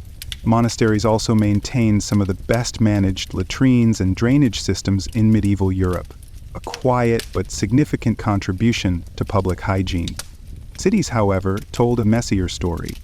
In towns like London, Bruges, and Florence, waste often flowed in open gutters that ran through the streets. People dumped slop from windows into these channels. Public latrines were rare, and chamber pots emptied into the street or nearby fields were the norm. A passerby could easily find themselves dodging filth beneath balconies. Shoes were thick-soled for a reason. To combat smells, households hung herbs and sweet-smelling flowers in doorways. Wealthier citizens carried pomanders, small metal balls filled with cloves, cinnamon, and resin, which they held to their nose when walking through foul areas.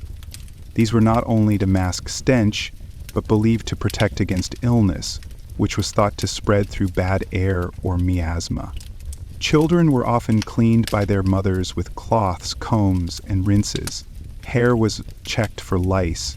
Clothes were brushed of fleas. Boiling garments and blankets in lye was a regular task, though not always effective. It was labor-intensive, but necessary. Tooth care was minimal but not absent. People chewed herbs like parsley or fennel, rubbed teeth with cloth, or used twigs as brushes. Mouth rinses were made from vinegar or salt water. Breath was important in courtship and business. A sour mouth could spoil an introduction just as much as dirty hands. Yet shame in medieval Europe was growing.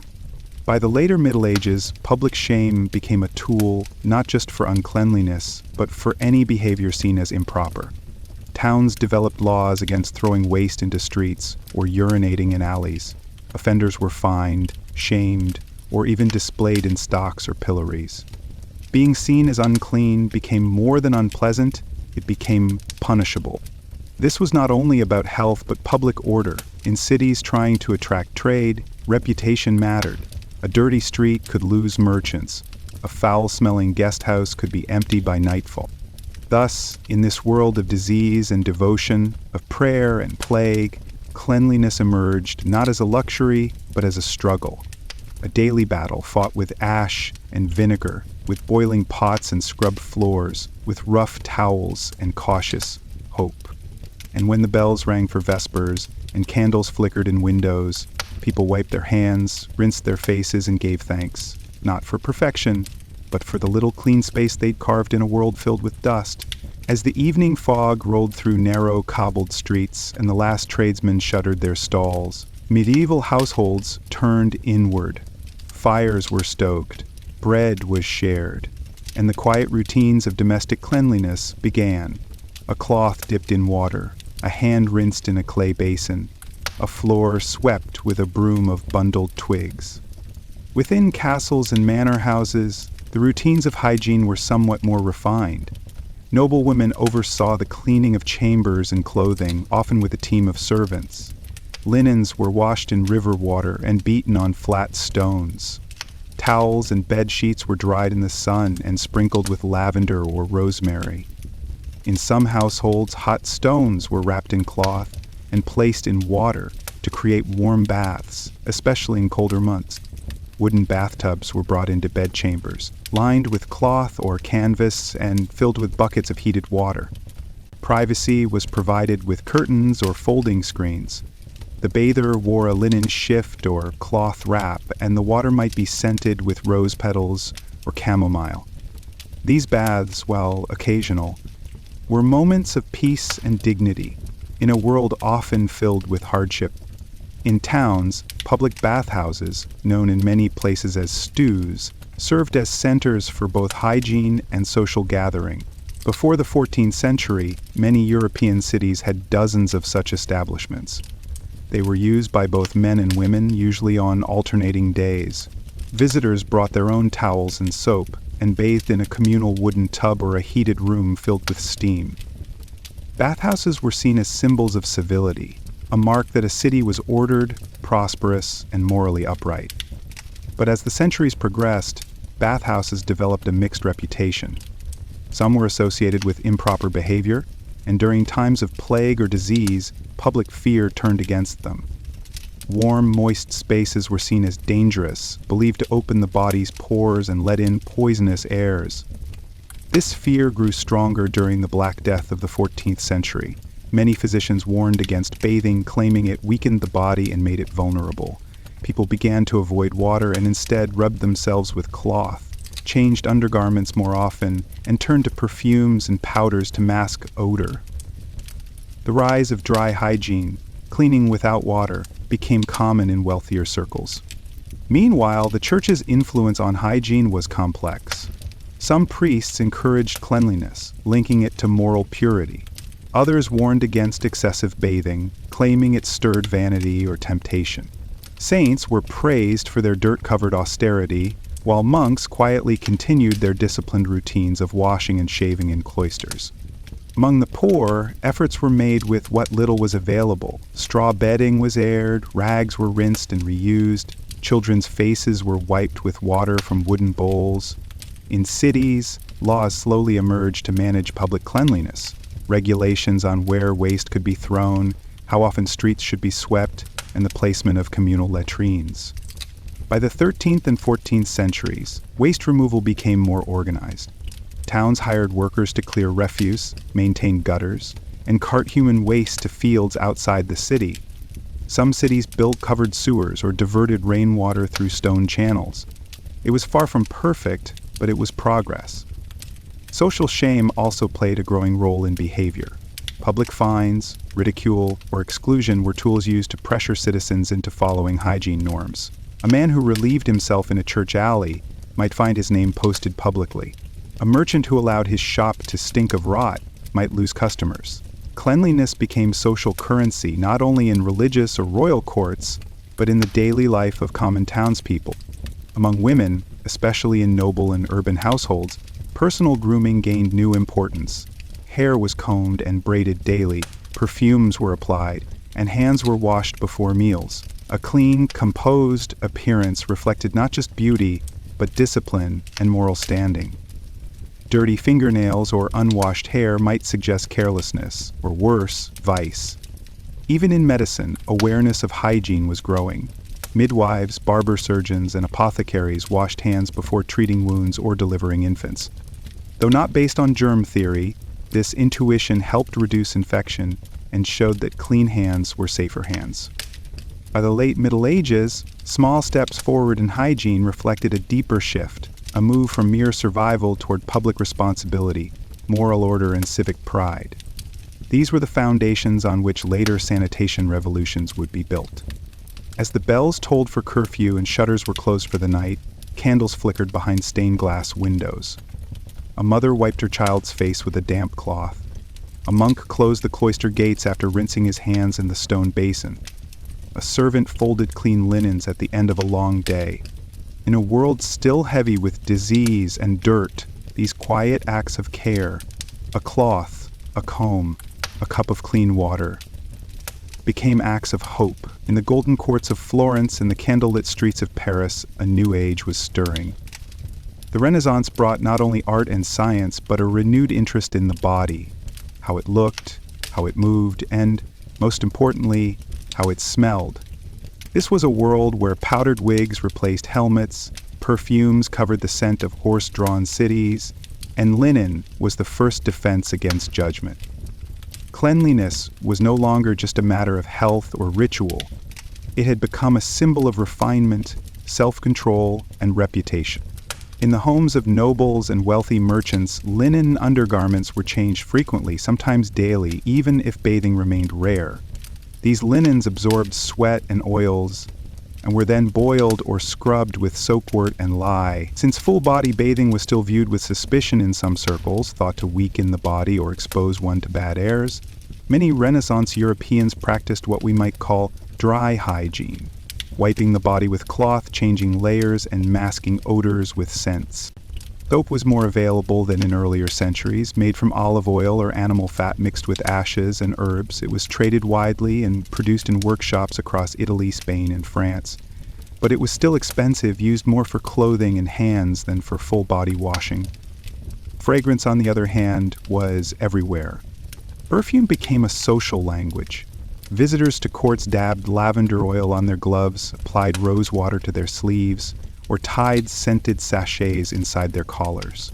Pomanders, small, perforated metal balls filled with cloves, cinnamon, and dried flowers, were carried by the wealthy and held close to the nose when walking through crowded streets. These devices served two purposes: to display elegance and to protect from the miasmas that many believed caused disease. Women of status spent part of their mornings grooming, brushing their hair with fine-toothed combs, wiping their faces with cloth soaked in rose water, applying powdered cosmetics. Mirrors, still a luxury, were growing more common, and appearance became more carefully managed. Beauty manuals began to appear, offering recipes for skin creams, hair tonics, and perfumes. Men, too, took pride in grooming. Beards were shaped and oiled, nails trimmed, and hair styled according to the fashion of the court. The Renaissance gentleman was expected to be not only learned, but well kept. A stained doublet or dirty hands could be as damaging as a poor argument. Public baths had not vanished entirely. In southern Europe, particularly in cities like Seville and Naples, baths remained part of life, though they had evolved. Many were now private, family-run spaces, offering warm water, massage, and herbal rinses. In northern cities, bathhouses had declined, their reputations tarnished by plague fears and rumors of immorality. In urban households, washing stations became more common. A pitcher and basin stood in the bedroom or hall with a towel draped nearby. Guests were offered water to wash their hands upon arrival. Hospitality and hygiene were closely tied. Offering clean cloth and sweet-smelling water showed refinement and respect. Toilets during the Renaissance remained relatively crude. Chamber pots were still used and emptied into the street or nearby channels. In grand homes and palaces, privies were built into stone alcoves, often located at the edge of towers or external walls. Waste dropped into shafts or pits and was removed by laborers. In Venice, laws were passed to control how and when waste could be emptied into canals, a sign of growing public concern. Yet in most cities, the smell of life remained strong. Tanners, fishmongers, butchers, all added their scents to the air. Streets were swept only occasionally. Rats, fleas, and waste were constant companions. Amid this, the effort to appear clean became more important than being fully clean. This tension gave rise to new forms of shame. People began to judge not only those who smelled foul, but those who dressed poorly, used too much scent, or appeared unaware of the customs of grooming. Cleanliness became a kind of performance, a way to fit into polite society or rise above one's class. Manuals of behavior, known as books of etiquette, began to circulate. They advised young people to wash their hands, to avoid picking their nose, to bathe before major festivals, to wear fresh clothes when visiting others. These books shaped not only hygiene, but manners, teaching that how one cleaned oneself reflected how one thought, believed, and behaved. Thus, in painted halls and on cobbled streets, a quiet transformation was underway. The human body, once hidden beneath layers of grime and cloth, was now slowly re-emerging, not as something sinful or shameful, but as something to be shaped, scented, and seen. As twilight painted frescoes in gold and shadow, Renaissance households settled into the gentle rituals of evening. Water was poured from pitchers into basins, brushes and cloths were returned to shelves, towels were hung by hearths or balconies to dry overnight, and in that quiet, as city bells tolled the hour, a new idea had taken root, that cleanliness was not only about health or piety, but about grace, a life lived with order, dignity, and refinement. In Italy and France, courtly expectations were particularly high. A young noblewoman might begin her day brushing her teeth with a linen cloth dipped in vinegar or wine. Her skin was wiped clean with rosewater or goat milk. Hands were washed before each meal. Clothing was selected not just for beauty, but for freshness. Even if bathwater was absent, a clean linen chemise beneath a gown suggested virtue and taste. Among men, grooming had become a kind of social armor. A clean face, perfumed gloves, and neat fingernails were part of presenting oneself in court or business. Beards, when worn, were styled carefully, trimmed along the jawline and oiled.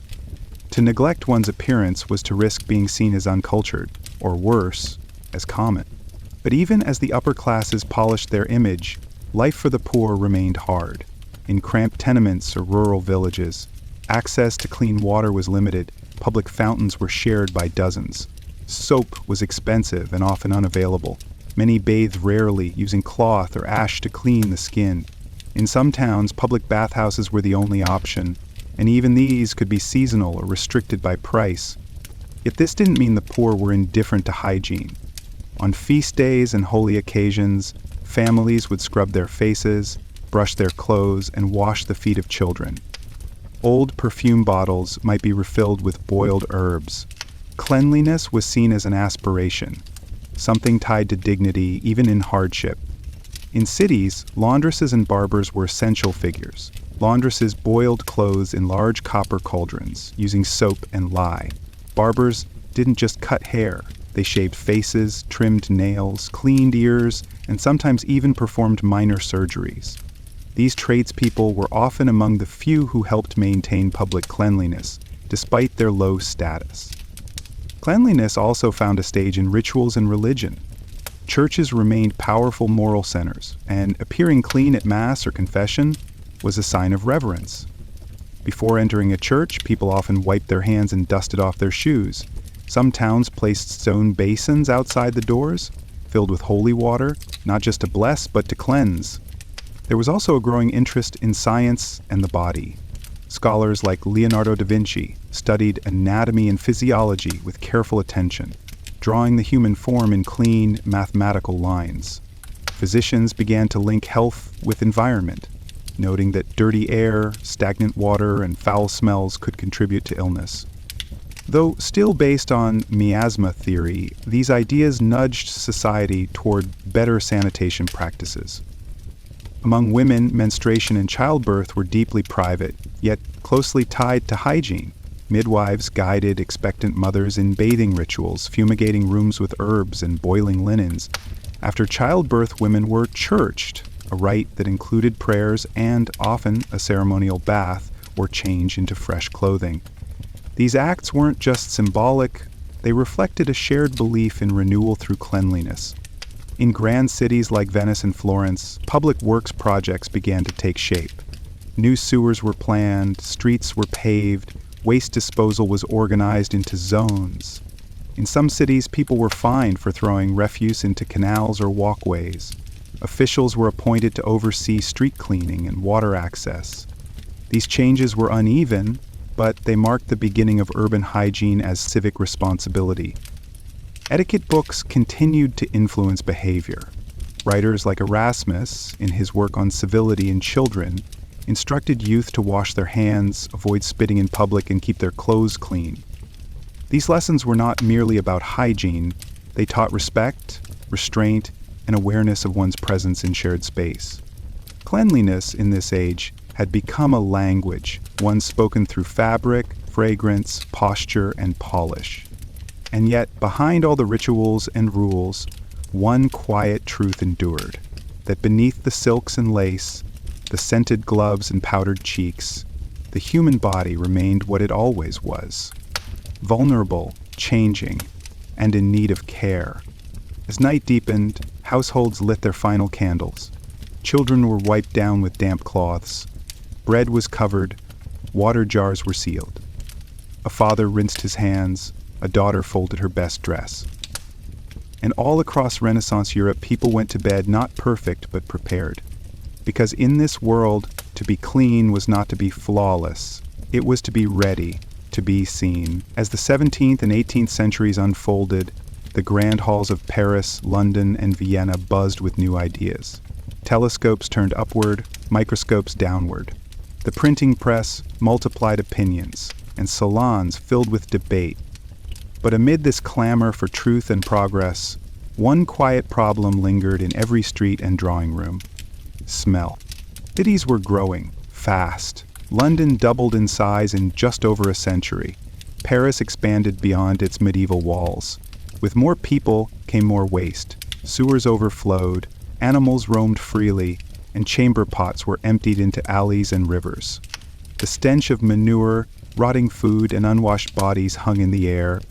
And this was not just unpleasant, it was feared. The dominant theory of disease at the time was miasma, the belief that bad smells caused illness. People believed that breathing in foul air could lead to fevers, plague, or worse, and so the fight for cleanliness became a fight against odor. In upper-class homes, effort was made to contain the scent. Floors were scrubbed with vinegar. Rooms were perfumed with orange peels, cloves, or burning herbs. Carpets were beaten regularly, and bed linens were changed more often than before. Still, full bathing remained rare. It was widely believed that water opened the pores, letting in the very vapors people feared.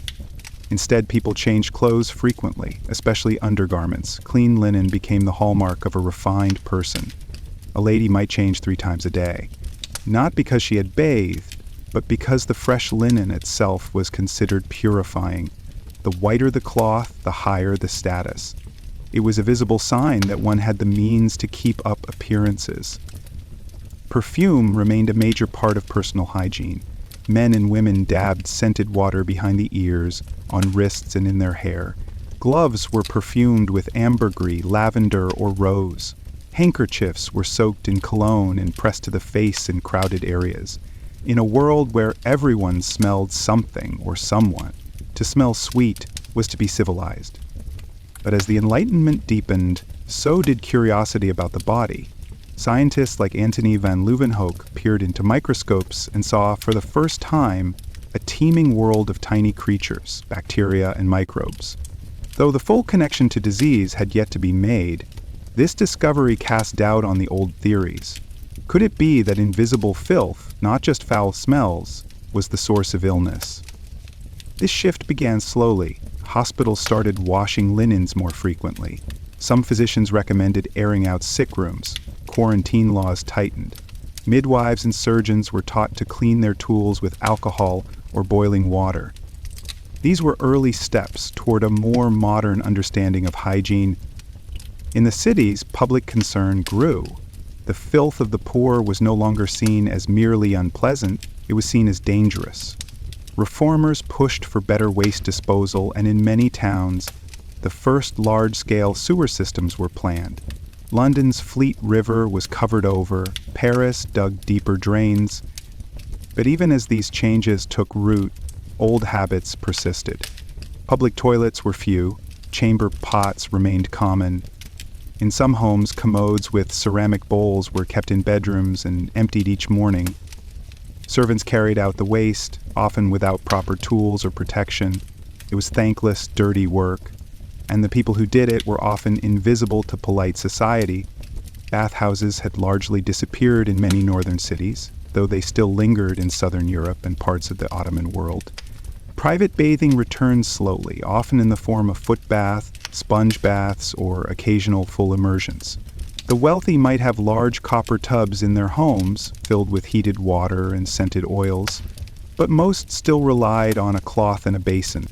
Among the middle classes, new guides began to appear, books on etiquette and household management. These works advised on everything: how to keep a chamber pot clean, how to launder linens, how to wash hands discreetly before meals. The tone was practical, but beneath it was a growing anxiety that uncleanliness might not only cause disease, but social embarrassment.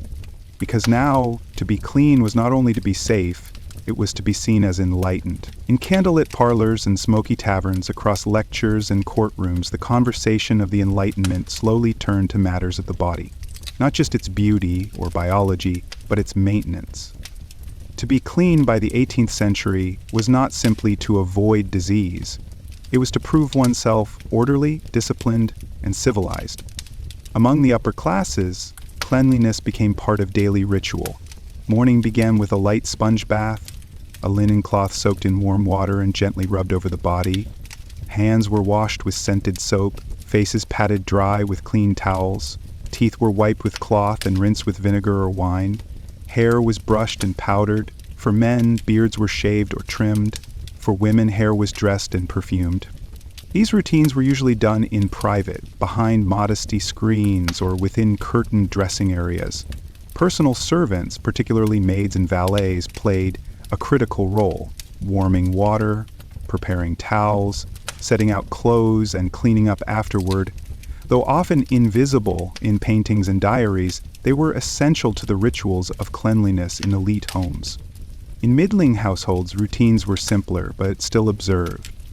Families kept a washstand in the corner of the room with a ceramic basin, pitcher, and folded cloths. Water might be warmed at the hearth. Laundry was done once a week. Clothes, sheets, towels, boiled with lye or soap and hung out to dry in courtyards or gardens. The sound of washboards and the smell of soap were part of the rhythm of domestic life. As cities grew more crowded, urban hygiene became a public concern.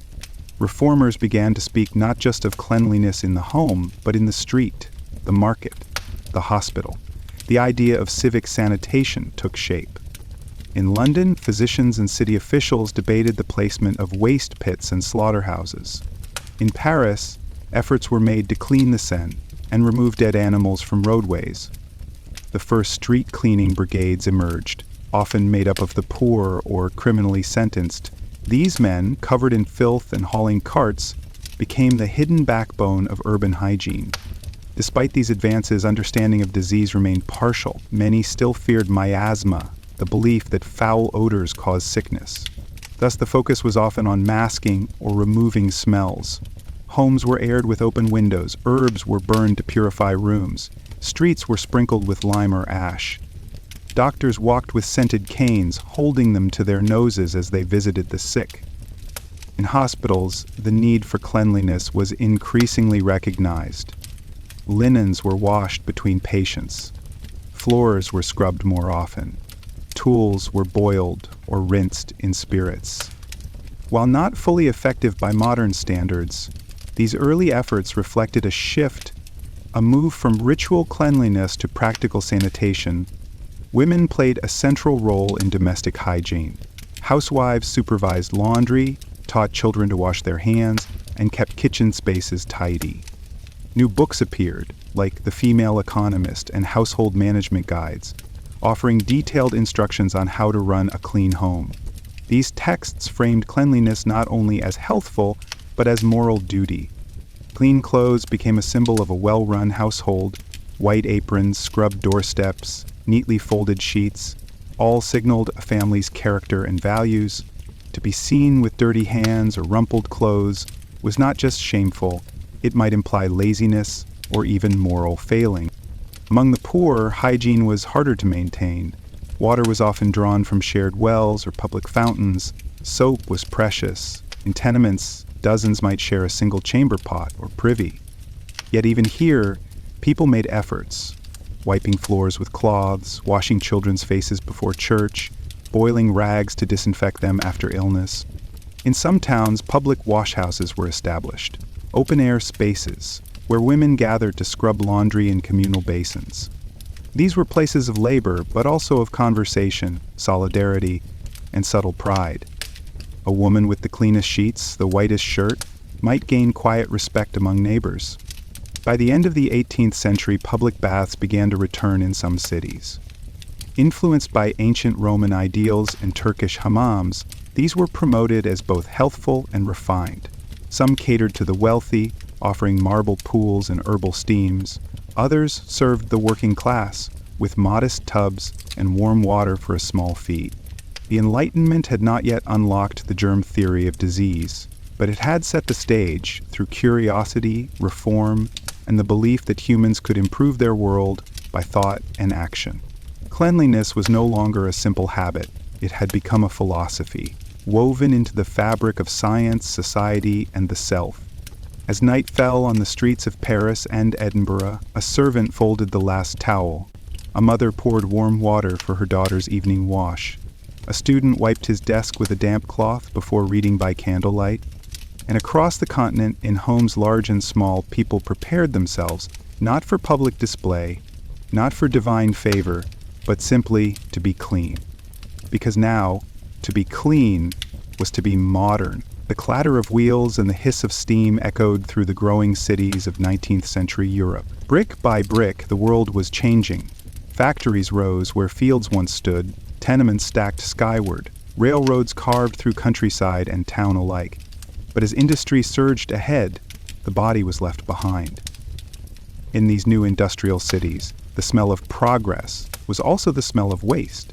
Coal smoke blackened walls and lungs, soot settled on rooftops and clothing, streets overflowed with horse manure, rotting food, and human filth. The Thames in London became a ribbon of stench, and Paris's sewers boiled beneath the boulevards. The crisis was visible and unbearable. People crowded into tiny rooms without plumbing, without fresh water, without ventilation. Entire families might share a single bed. In Manchester, Liverpool, Berlin, and Glasgow, children played in alleyways slick with refuse. Disease followed: cholera, typhoid, dysentery. Invisible killers that moved faster than doctors could explain. But now, at last, science was ready. The work of thinkers like Louis Pasteur, Robert Koch, and Ignaz Semmelweis began to unravel the mysteries of infection. Germ theory, the idea that microscopic organisms cause disease, transformed medicine and public health. For the first time, people understood that cleanliness could save lives, not just reputations. Governments began to act. In London, the Great Stink of 1858, when the Thames grew so foul that Parliament couldn't sit, sparked massive reform. The engineer Joseph Bazalgette designed a new sewer system, a network of tunnels and pipes to carry waste away from homes and out to sea. It became a model for cities around the world. Clean water was next.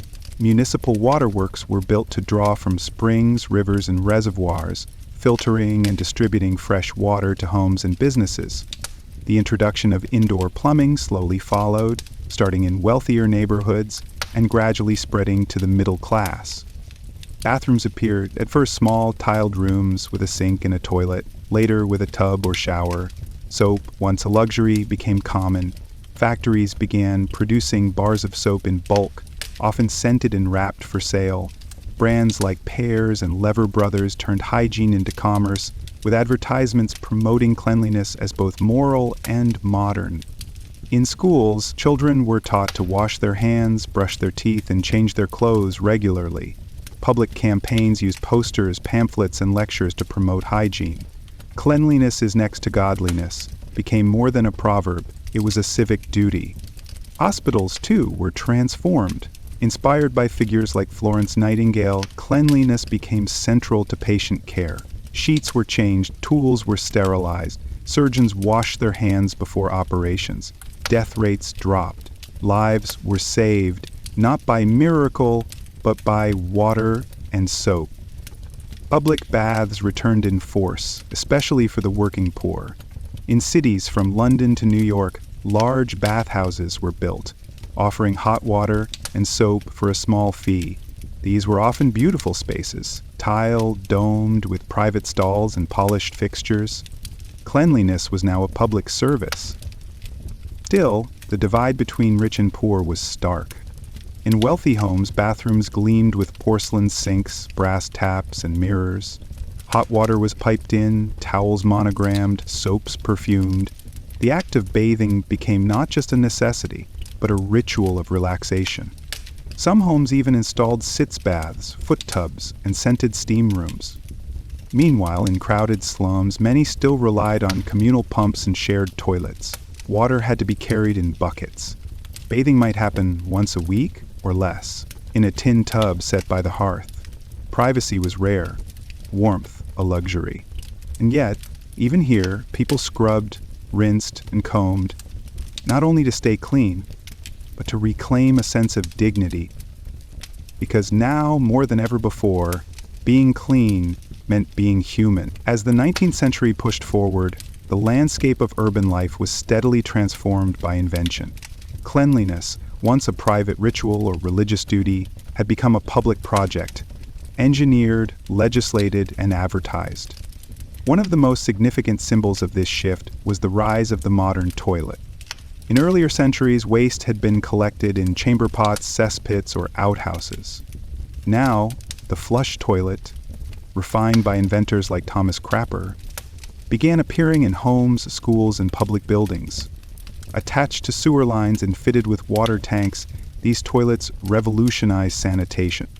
In London, Paris, Berlin, and New York, municipalities passed laws requiring indoor plumbing in new buildings. Tenements were retrofitted, slowly and unevenly.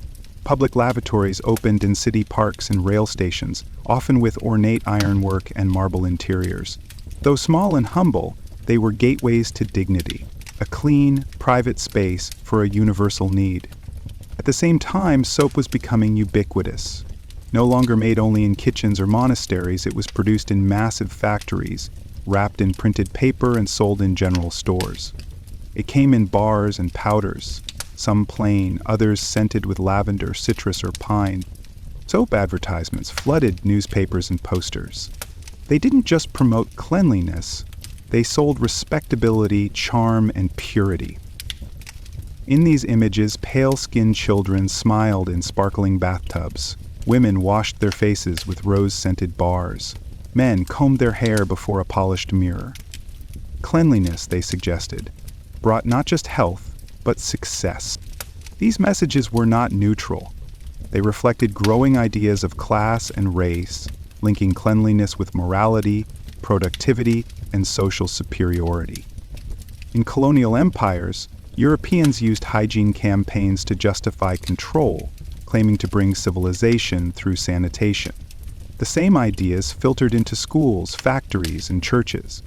Still, the benefits of hygiene were real. Cholera outbreaks declined, infant mortality dropped, life expectancy rose. Doctors sterilized instruments, nurses wore uniforms, garbage collection became routine, city water was filtered and chlorinated, the once deadly streets grew safer. In the home, the bathroom evolved. By the 2800 and in 1880, SN 1890, it had become a defined space. Tiled floors, porcelain sinks, clawfoot bathtubs. Indoor plumbing brought both hot and cold water. Soap dishes, towel racks, and mirrors became standard fixtures. Even modest homes aspired to these designs, with catalogs offering affordable options. In some middle-class homes, weekly bathing became a ritual.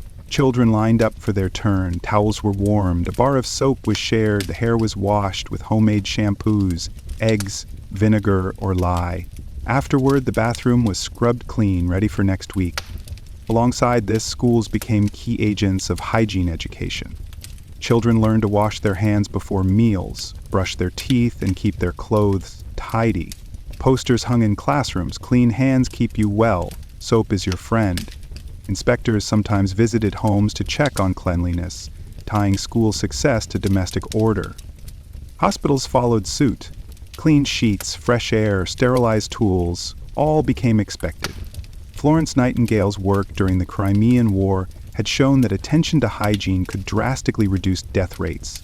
Her influence spread across Europe and the Americas, shaping nursing and hospital design for generations.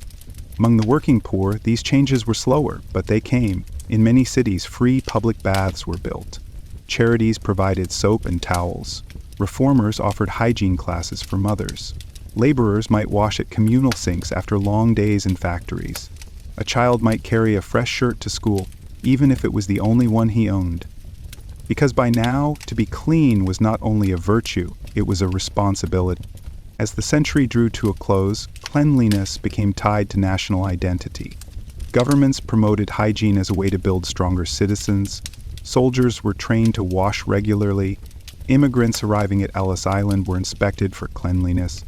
In Japan, Germany, and the United States, hygiene was woven into patriotism. Yet not all was perfect. Some communities were left behind, slums persisted, access to clean water remained unequal.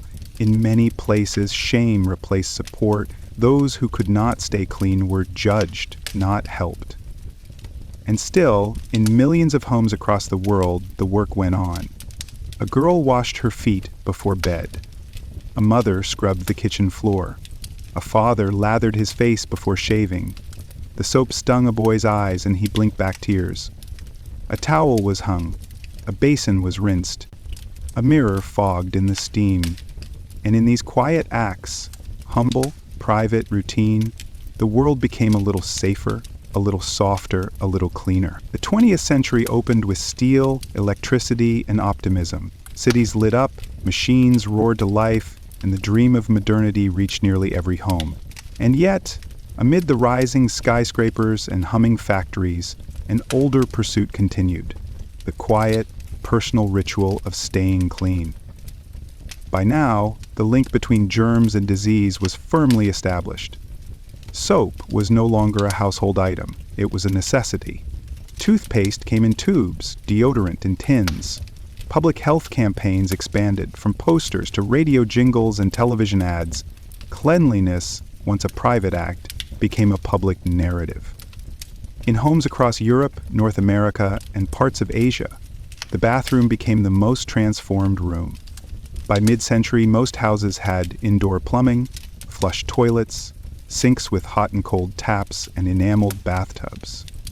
White tile and porcelain became the standard, symbols of sterility, order, and brightness.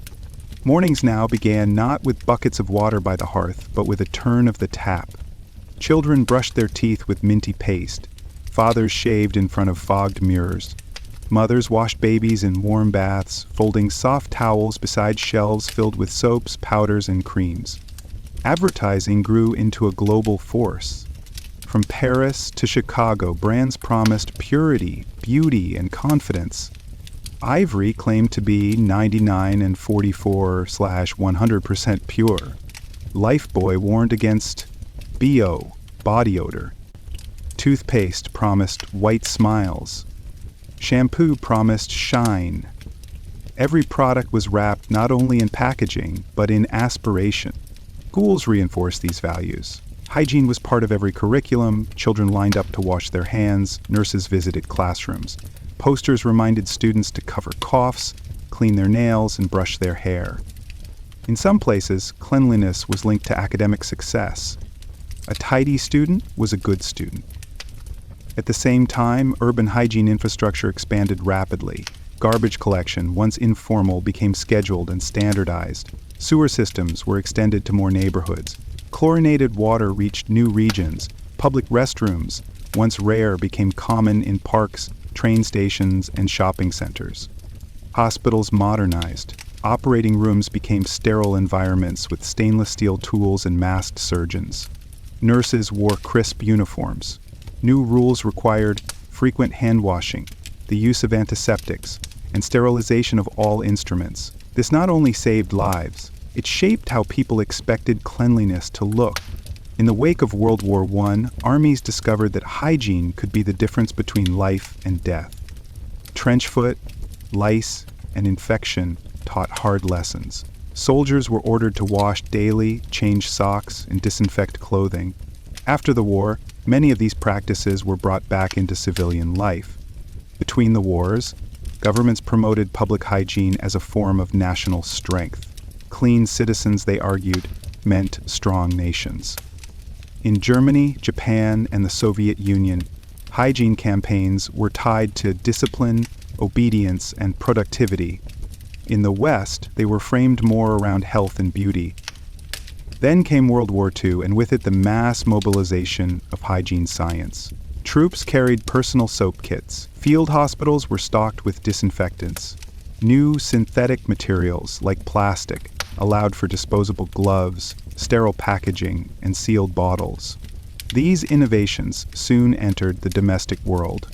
By the 1950 SN60S, the home bathroom looked much as it does today. Shower curtains replaced folding screens. Colored tile and formica counters added style. Shampoo bottles lined bathtubs. Medicine cabinets hid razors, toothbrushes, ointments, and combs. Cleanliness was now embedded in architecture. But this era also brought new anxieties. Television, film, and magazines presented idealized visions of spotless homes and well-groomed families. Cleanliness became not just a virtue, but a pressure. Mothers were judged by the shine of their kitchen floor. Children were scolded for muddy shoes. The body had to be constantly maintained, shaved, washed, powdered, fresh, to smell, to sweat, to show dirt. These were no longer just impolite, they were treated as signs of failure. And yet the rituals continued. A man filled the sink with warm water and lathered his face. A girl washed her hands before supper. A factory worker rinsed the grit from his arms. A student folded her towel after gym class. Small acts, familiar, reassuring. Because to be cleaned in the modern age was to belong. As the century progressed, hygiene was no longer just a local concern, it became global. By the 1970s and 80s, international organizations like the World Health Organization, WHO, and UNICEF launched sweeping public health campaigns. Clean water, sanitation, and hygiene education became part of development projects around the world. In remote villages and crowded urban slums alike, simple tools, a bar of soap, a bucket of clean water, a latrine, were promoted as life-saving intervention. Billboards appeared in Kenya and India teaching how to wash hands before meals. Radio programs in South America explained how to keep drinking water clean. Posters in Southeast Asia showed mothers how to prevent illness through household hygiene. The message was simple: cleanliness saves lives. Back in the industrialized world, homes continued to evolve. Bathrooms became more private, sleek, and personalized. Color palettes shifted from pure white to pastel pinks, mint greens, and sky blues. Mirrors grew larger, towel warmers and hair dryers were added. A new world of personal grooming products emerged. Facial scrubs, moisturizers, scented body sprays, electric razors, and more. Children were taught early: wash your hands, brush your teeth, change your socks. Hygiene was now part of daily discipline, instilled before a child could even read. Parents packed combs and wipes in school bags. TV commercials featured cheerful jingles reminding kids to clean up. Meanwhile, the connection between hygiene and mental well-being came into focus. Clean spaces were shown to reduce stress. Warm water relaxed the body. A tidy home was believed to reflect an ordered mind. Self-care, a term just entering popular language, was often expressed through acts of grooming and cleanliness. Yet the 20th century also revealed how hygiene could become a burden. Marketing began to shape people's expectations of themselves. Bodies were expected to be hairless, flawless, odorless, spotless. Soaps promised not just cleansing, but perfection. Commercials showed pristine bathrooms, always sunny and quiet. Real life, by contrast, was noisy and imperfect. People began to feel shame not only for being dirty, but for not meeting the ideals of constant freshness. A teen with oily skin, a worker with tired hands, a mother with laundry piled in the corner. These were not failures of hygiene, but signs of humanity, yet often judged more harshly than necessary. Still, most people did not chase perfection. They returned to what mattered: a clean pair of socks, a rinsed lunchbox, a swept floor. The rhythm of life still moved with these simple, grounding tasks. Families didn't bathe together, they shared mirrors, passed the towel, refilled the soap dish. Public hygiene remained a key concern. Cities expanded sanitation services. Hand washing stations appeared in airports. Public buildings required cleaner facilities. By the 1990s, environmental concerns entered the conversation. Biodegradable soaps, water-saving fixtures, and reduced plastic packaging were encouraged. Then came the turn of the millennium, a time of change but also of return. Minimalism became fashionable. People sought calm through clean lines and clean spaces. Hygiene was no longer just about health, it was about clarity, control, and care. People lit candles, organized drawers, and rinsed their hands, not just for germs, but for peace. And then, the world changed again. In the early 21st century, a global pandemic reminded the world of something ancient. Hand washing matters. Suddenly, posters once forgotten were everywhere again. Wash for 20 seconds, scrub between fingers, sanitize surfaces. Don't touch your face. The simplest act, rinsing hands under warm water, became a gesture of protection, of solidarity, of hope. People rediscovered the quiet ritual of cleaning, not as a burden, but as a small power in uncertain times. The world still rushes, screens still glow, but in homes around the globe, these rituals continue. A boy refills the soap by the kitchen sink. A woman folds fresh towels and stacks them neatly. A teenager ties back her hair, rinses her face, and looks in the mirror for a moment longer than usual.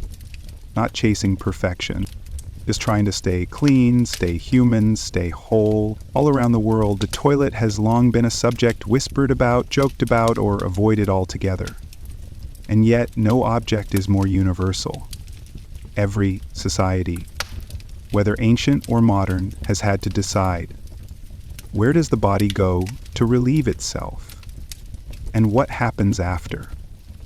By the 20th century, most Western homes had adopted the flush toilet, with underground plumbing and sewer systems. In cities like New York, London, Berlin, and Tokyo, the bathroom became a quiet, tiled sanctuary, complete with porcelain toilet bowls, toilet paper rolls, and chrome levers. But access was not equal. In many rural areas across continents, families still relied on latrines, outhouses, and chamber pots. In parts of India, Africa, and Southeast Asia, open defecation remained common, not out of choice, but necessity. There were no pipes, no septic tanks, just earth, leaves, and careful privacy. Yet even in developed nations, toilets carried a sense of shame. People avoided the subject. Toilet humor was frowned upon. Girls were taught to be discreet, boys to be quick. Public toilets were seen as places to rush through, not places to talk about. And for some, using them wasn't safe at all. In the United States, until the 1960s, segregation extended to bathrooms. White and colored signs hung above public toilet doors in schools, stations, and workplaces. These weren't just facilities, they were symbols of exclusion. Even after the signs came down, inequities remained. Poor neighborhoods often had fewer public toilets. Women faced long queues. Homeless people had nowhere to go. Meanwhile, in countries like India, a different kind of inequality persisted. The caste system, though outlawed, lingered in practice. Manual scavengers, often Dalits, formerly labeled untouchables, were forced to clean dry latrines by hand, removing human waste in buckets. This was dangerous, humiliating, and illegal, yet continued across thousands of homes. Activists began to speak out. Movements formed, women like Bezawada, Wilson, and groups like Sulab International brought global attention to the issue. In the late 20th century, the toilet became political.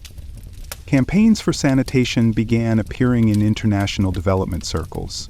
The World Bank and the UN recognized that lack of toilets meant higher disease rates, lower school attendance, especially for girls, and reduced dignity.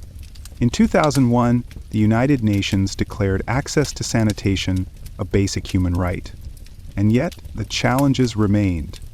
In refugee camps, slums, and remote areas, toilets were still scarce. In wealthier nations, the homeless struggled to find restrooms without being harassed. Public toilet infrastructure lagged behind other services, often unclean, locked, or closed after hours. This led to the rise of toilet activism. In Japan, city governments began installing high-tech public restrooms that were safe, self-cleaning, and accessible to all.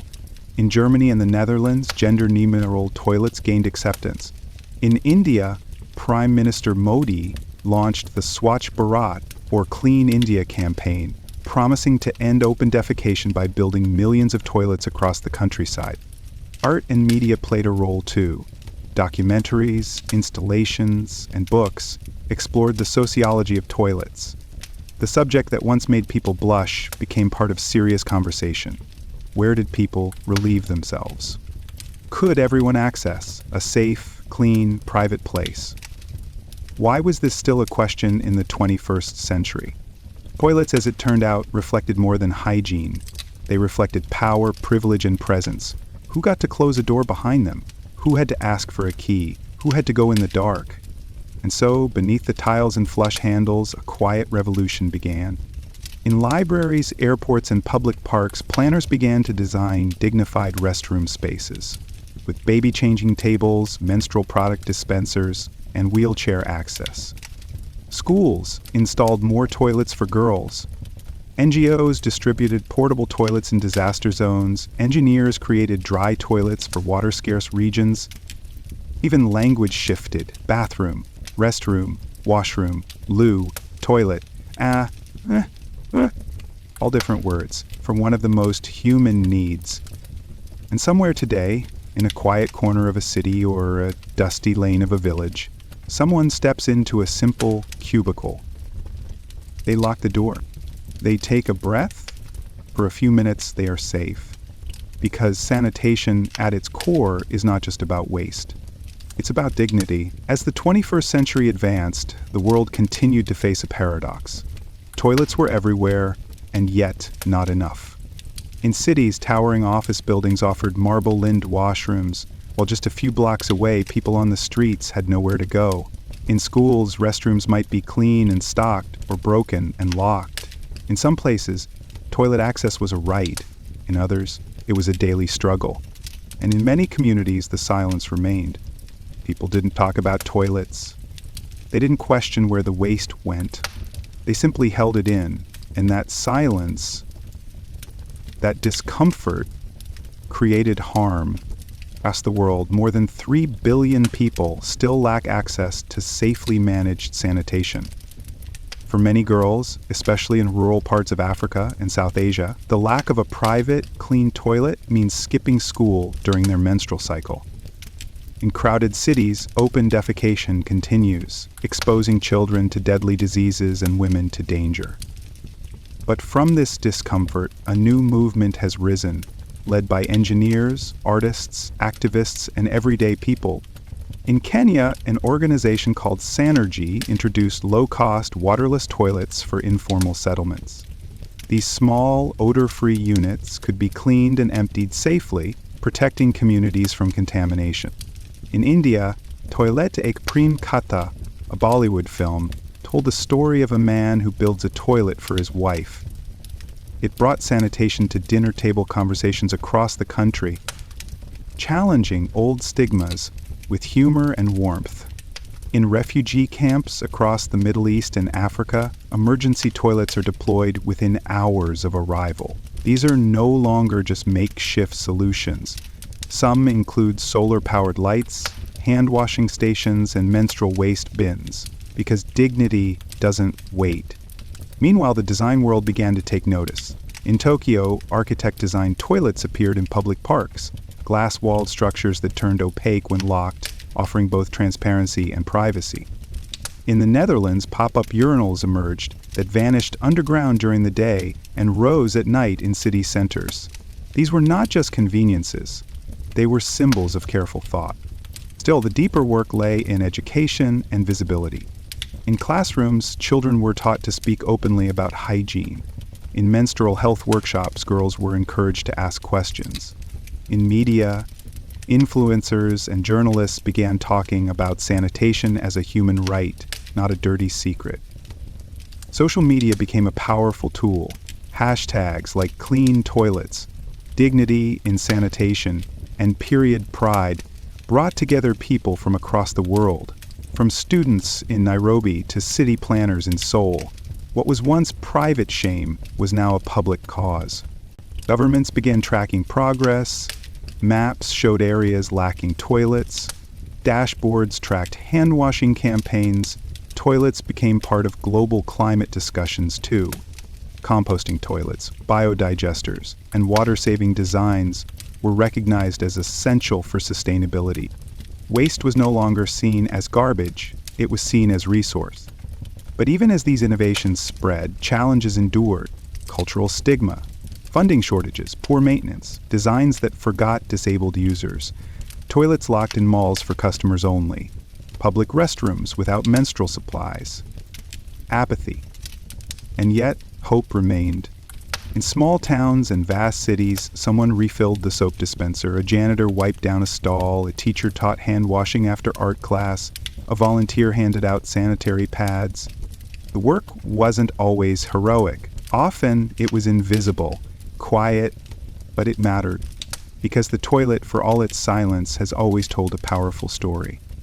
It tells us who is welcomed and who is not, who is remembered and who is forgotten, who gets to close a door and who must search for one.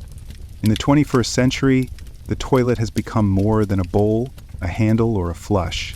It is a mirror, reflecting a society's values, priorities, and compassion. And somewhere tonight, someone steps into a clean, quiet space, a restroom with soap, light, and a locked door, and feels not just relief, but respect. Behind every clean person is a clean space, and behind that clean space, someone with a cloth in their hand.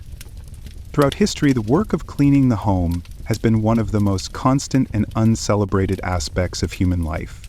It is rarely recorded in documents, seldom carved into stone, and almost never featured in grand paintings. And yet, it has shaped daily life for centuries. In ancient times, the task of maintaining cleanliness was physically demanding. In Egypt, floors were swept daily with palm frond brooms, and servants used vinegar and sand to scrub stone surfaces. In Rome, mosaic floors were polished with oil and cloth, and kitchens were cleared of soot after meals cooked over smoky fires. Ashes were collected, walls were wiped, stale water was emptied from basins. Most of this labor was done by women or servants, often from sunrise to sunset.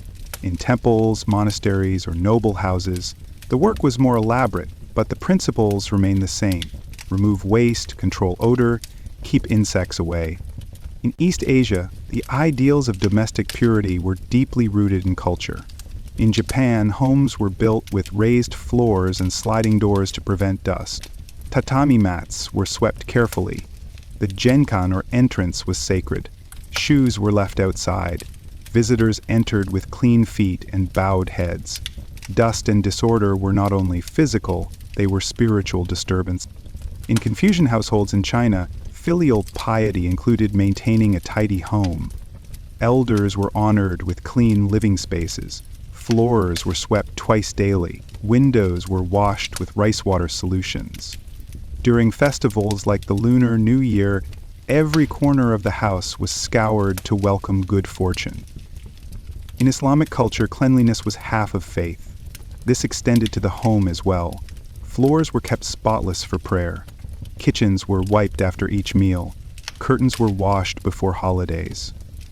When guests arrived, the house was presented in its finest order, not to impress, but to show care. In medieval Europe, cleanliness inside the home was more challenging. Fireplaces filled rooms with soot.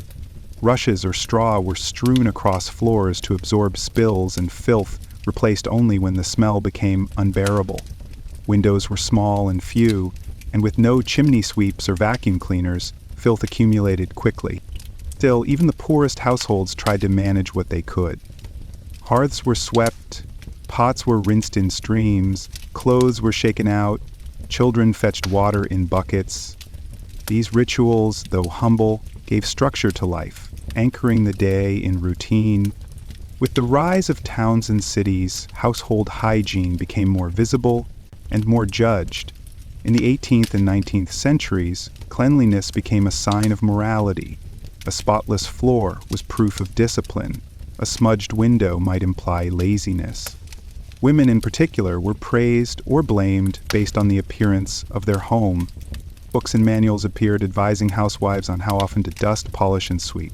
In Victorian England, the Book of Household Management by Mrs. Beeton prescribed a strict regimen. Clean grates daily, dust furniture weekly, wash linens every fortnight.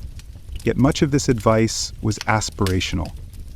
In reality, many homes, especially in tenements or rural villages, struggled with overcrowding, limited access to water, and little time for thorough cleaning. A bucket of soap water might serve for both dishes and floors. Rags were reused. Hands became cracked and red from lye and scrubbing. In wealthier homes, the burden was outsourced. Housemaids and domestic servants scrubbed staircases, polished brass fixtures, and aired out mattresses. These women worked long hours with little recognition. Yet their labor shaped the image of the respectable home. In the 20th century, as modern appliances emerged, vacuum cleaners, washing machines, refrigerators, domestic hygiene was revolutionized. Yet even with these tools, the daily chore of cleaning persisted. Because homes get messy again, dust always returns. And so, across centuries and continents, one truth remains. Someone somewhere rises early to sweep the floor. By the mid-20th century, the humble act of cleaning the home had transformed. What was once an exhausting and often public labor became a private ritual, aided by machines, packaged products, and glossy advertisements. Yet, the underlying expectations remained. A clean home was still a mirror of virtue and order. In the hundreds and 950s and 60s, the boom of post-war industry filled store shelves with modern cleaning tools. Vacuum cleaners roared across rugs. Mops swirled through tiled bathrooms. Spray bottles appeared, each promising sparkle, fragrance, and the illusion of ease. Lemon-scented, pine-fresh, bacteria-killing. The age of the chemical shine had arrived. Magazines and commercials idealized spotless homes. Mothers were shown smiling beside dishwashers and laundry machines. Advertisements praised whiteness of sheets, sinks, and smiles. These images weren't just about cleanliness, they reflected aspirations. To be clean was to be successful. To scrub, polish, and shine was to be proud. But behind the images lay real labor, and for many women it was unpaid, exhausting, and unrecognized. In most parts of the world, women remained the primary keepers of domestic hygiene. They washed dishes, scrubbed floors, ironed clothes, and disinfected surfaces, often while raising children or holding jobs outside the home. The tools had improved, but the burden had not disappeared. Meanwhile, in poorer neighborhoods or rural regions, much of this modern convenience remained out of reach. Cleaning was still done by hand, soap had to be rationed, floors were swept with homemade brooms.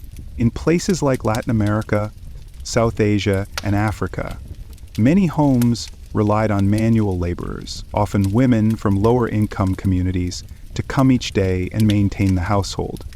This created a silent social line, those who cleaned and those who were cleaned for. In India, the caste lines blurred into domestic service. In the Middle East, migrant workers scrubbed and dusted for wealthy families. In cities from Cairo to Manila, from Rio to Los Angeles, the housemaid became an unseen engine of urban life. Yet despite the class divide, the act of cleaning remains strangely universal. Everyone in some form swept their floor. Everyone tidied a table, folded a cloth, wiped a counter. These acts, though mundane, were deeply human. They brought rhythm to the day, restored peace to a cluttered space, and offered control in uncertain times. In the 21st century, cleaning began to take on new meaning. Minimalism gained popularity, not just as an aesthetic, but as a lifestyle. People decluttered, they gave away unused items, they embraced the idea that less mess meant more calm. Books like The Life-Changing Magic of Tidying Up encouraged people to fold with care, clean with gratitude, and discard with respect. Cleaning shifted from being a burden to a form of self-care. Online videos showed silent scenes of people vacuuming, folding, washing, not as tutorials, but as therapy. A kind of quiet mindfulness emerged in domestic labor. Cleaning became not just about hygiene, but about mental clarity and emotional peace. Technology advanced too. Robotic vacuums swept floors while their owners worked. Smart washing machines adjusted to fabric types. Eco-friendly products replaced harsh chemicals. New generations became aware of the environmental cost of bleach and plastic bottles, and turned to vinegar, baking soda, and reusable cloths. And still, the old rhythms endured. A woman in Seoul wipes down her kitchen counters before bed. A man in Nairobi sweeps his courtyard as the sun rises. A teenager in Buenos Aires folds laundry into neat piles. A grandfather in Warsaw polishes the floor where he once watched his children take their first steps. These acts are quiet, repetitive, often invisible, but they shape our days. Because cleanliness is not just about dust or germs. It's about dignity, ritual, and care for the space we inhabit and for the people who pass through it. From the mud brick homes of ancient Mesopotamia to the self-cleaning restrooms of Tokyo, the journey of hygiene is a quiet thread woven through the fabric of human history. It rarely appears in textbooks or grand speeches, yet it touches every life, every day, shaping not only our health, but our identity, our dignity, our place in the world. In palaces and huts, temples and tenements, people have always tended to the same small rituals: rinsing the hands before a meal, sweeping the floor at sunrise, cleaning a wound, washing a cloth, or simply finding a private place to be alone with the body's needs. These moments are often invisible, they are performed in silence, away from ceremony, and yet they are sacred because they bind us to one another in shared experience. Hygiene is not just about soap and water or toilets and tiles. It is about respect for the self, for the stranger, and for the space we all share. It reveals what we value, who is allowed to feel safe, who is offered privacy, who must carry the burden, and who gets to be clean without effort. Over the centuries, cleanliness has been used to divide people, by class, by gender, by caste, by color, but it has also been used to heal, to uplift, to restore. A bowl of warm water, a clean bed, a safe toilet, a swept path. These are quiet gifts, acts of care. And now, in our modern world, so fast, so bright, so overwhelming, the rituals of hygiene remain. A parent brushing the child's hair, a friend offering a clean towel, a nurse changing the sheets for a patient, a stranger washing their hands beside us in a public restroom. We may never know their names, but we are all connected in this silent choreography of care, of cleanliness, of being human. So tonight, as you drift to sleep, know that this long history continues in you, in your clean pillowcase, in the soft brushing of your teeth, in the comfort of a tidy room, in the simple, quiet dignity of knowing you are clean, you are safe, and you are home. Thank you for watching. Thank you for spending your time with this story. If it brought you comfort or curiosity, please consider liking the video and subscribing. It truly supports this kind of quiet storytelling. And if you're still awake, I'd love to hear from you in the comments, where you're watching from and what time you usually go to sleep. It's always heartwarming to see people from around the world sharing this small corner of peace. Until next time, stay well, stay gentle, and sleep soundly. Ask ChatGPT.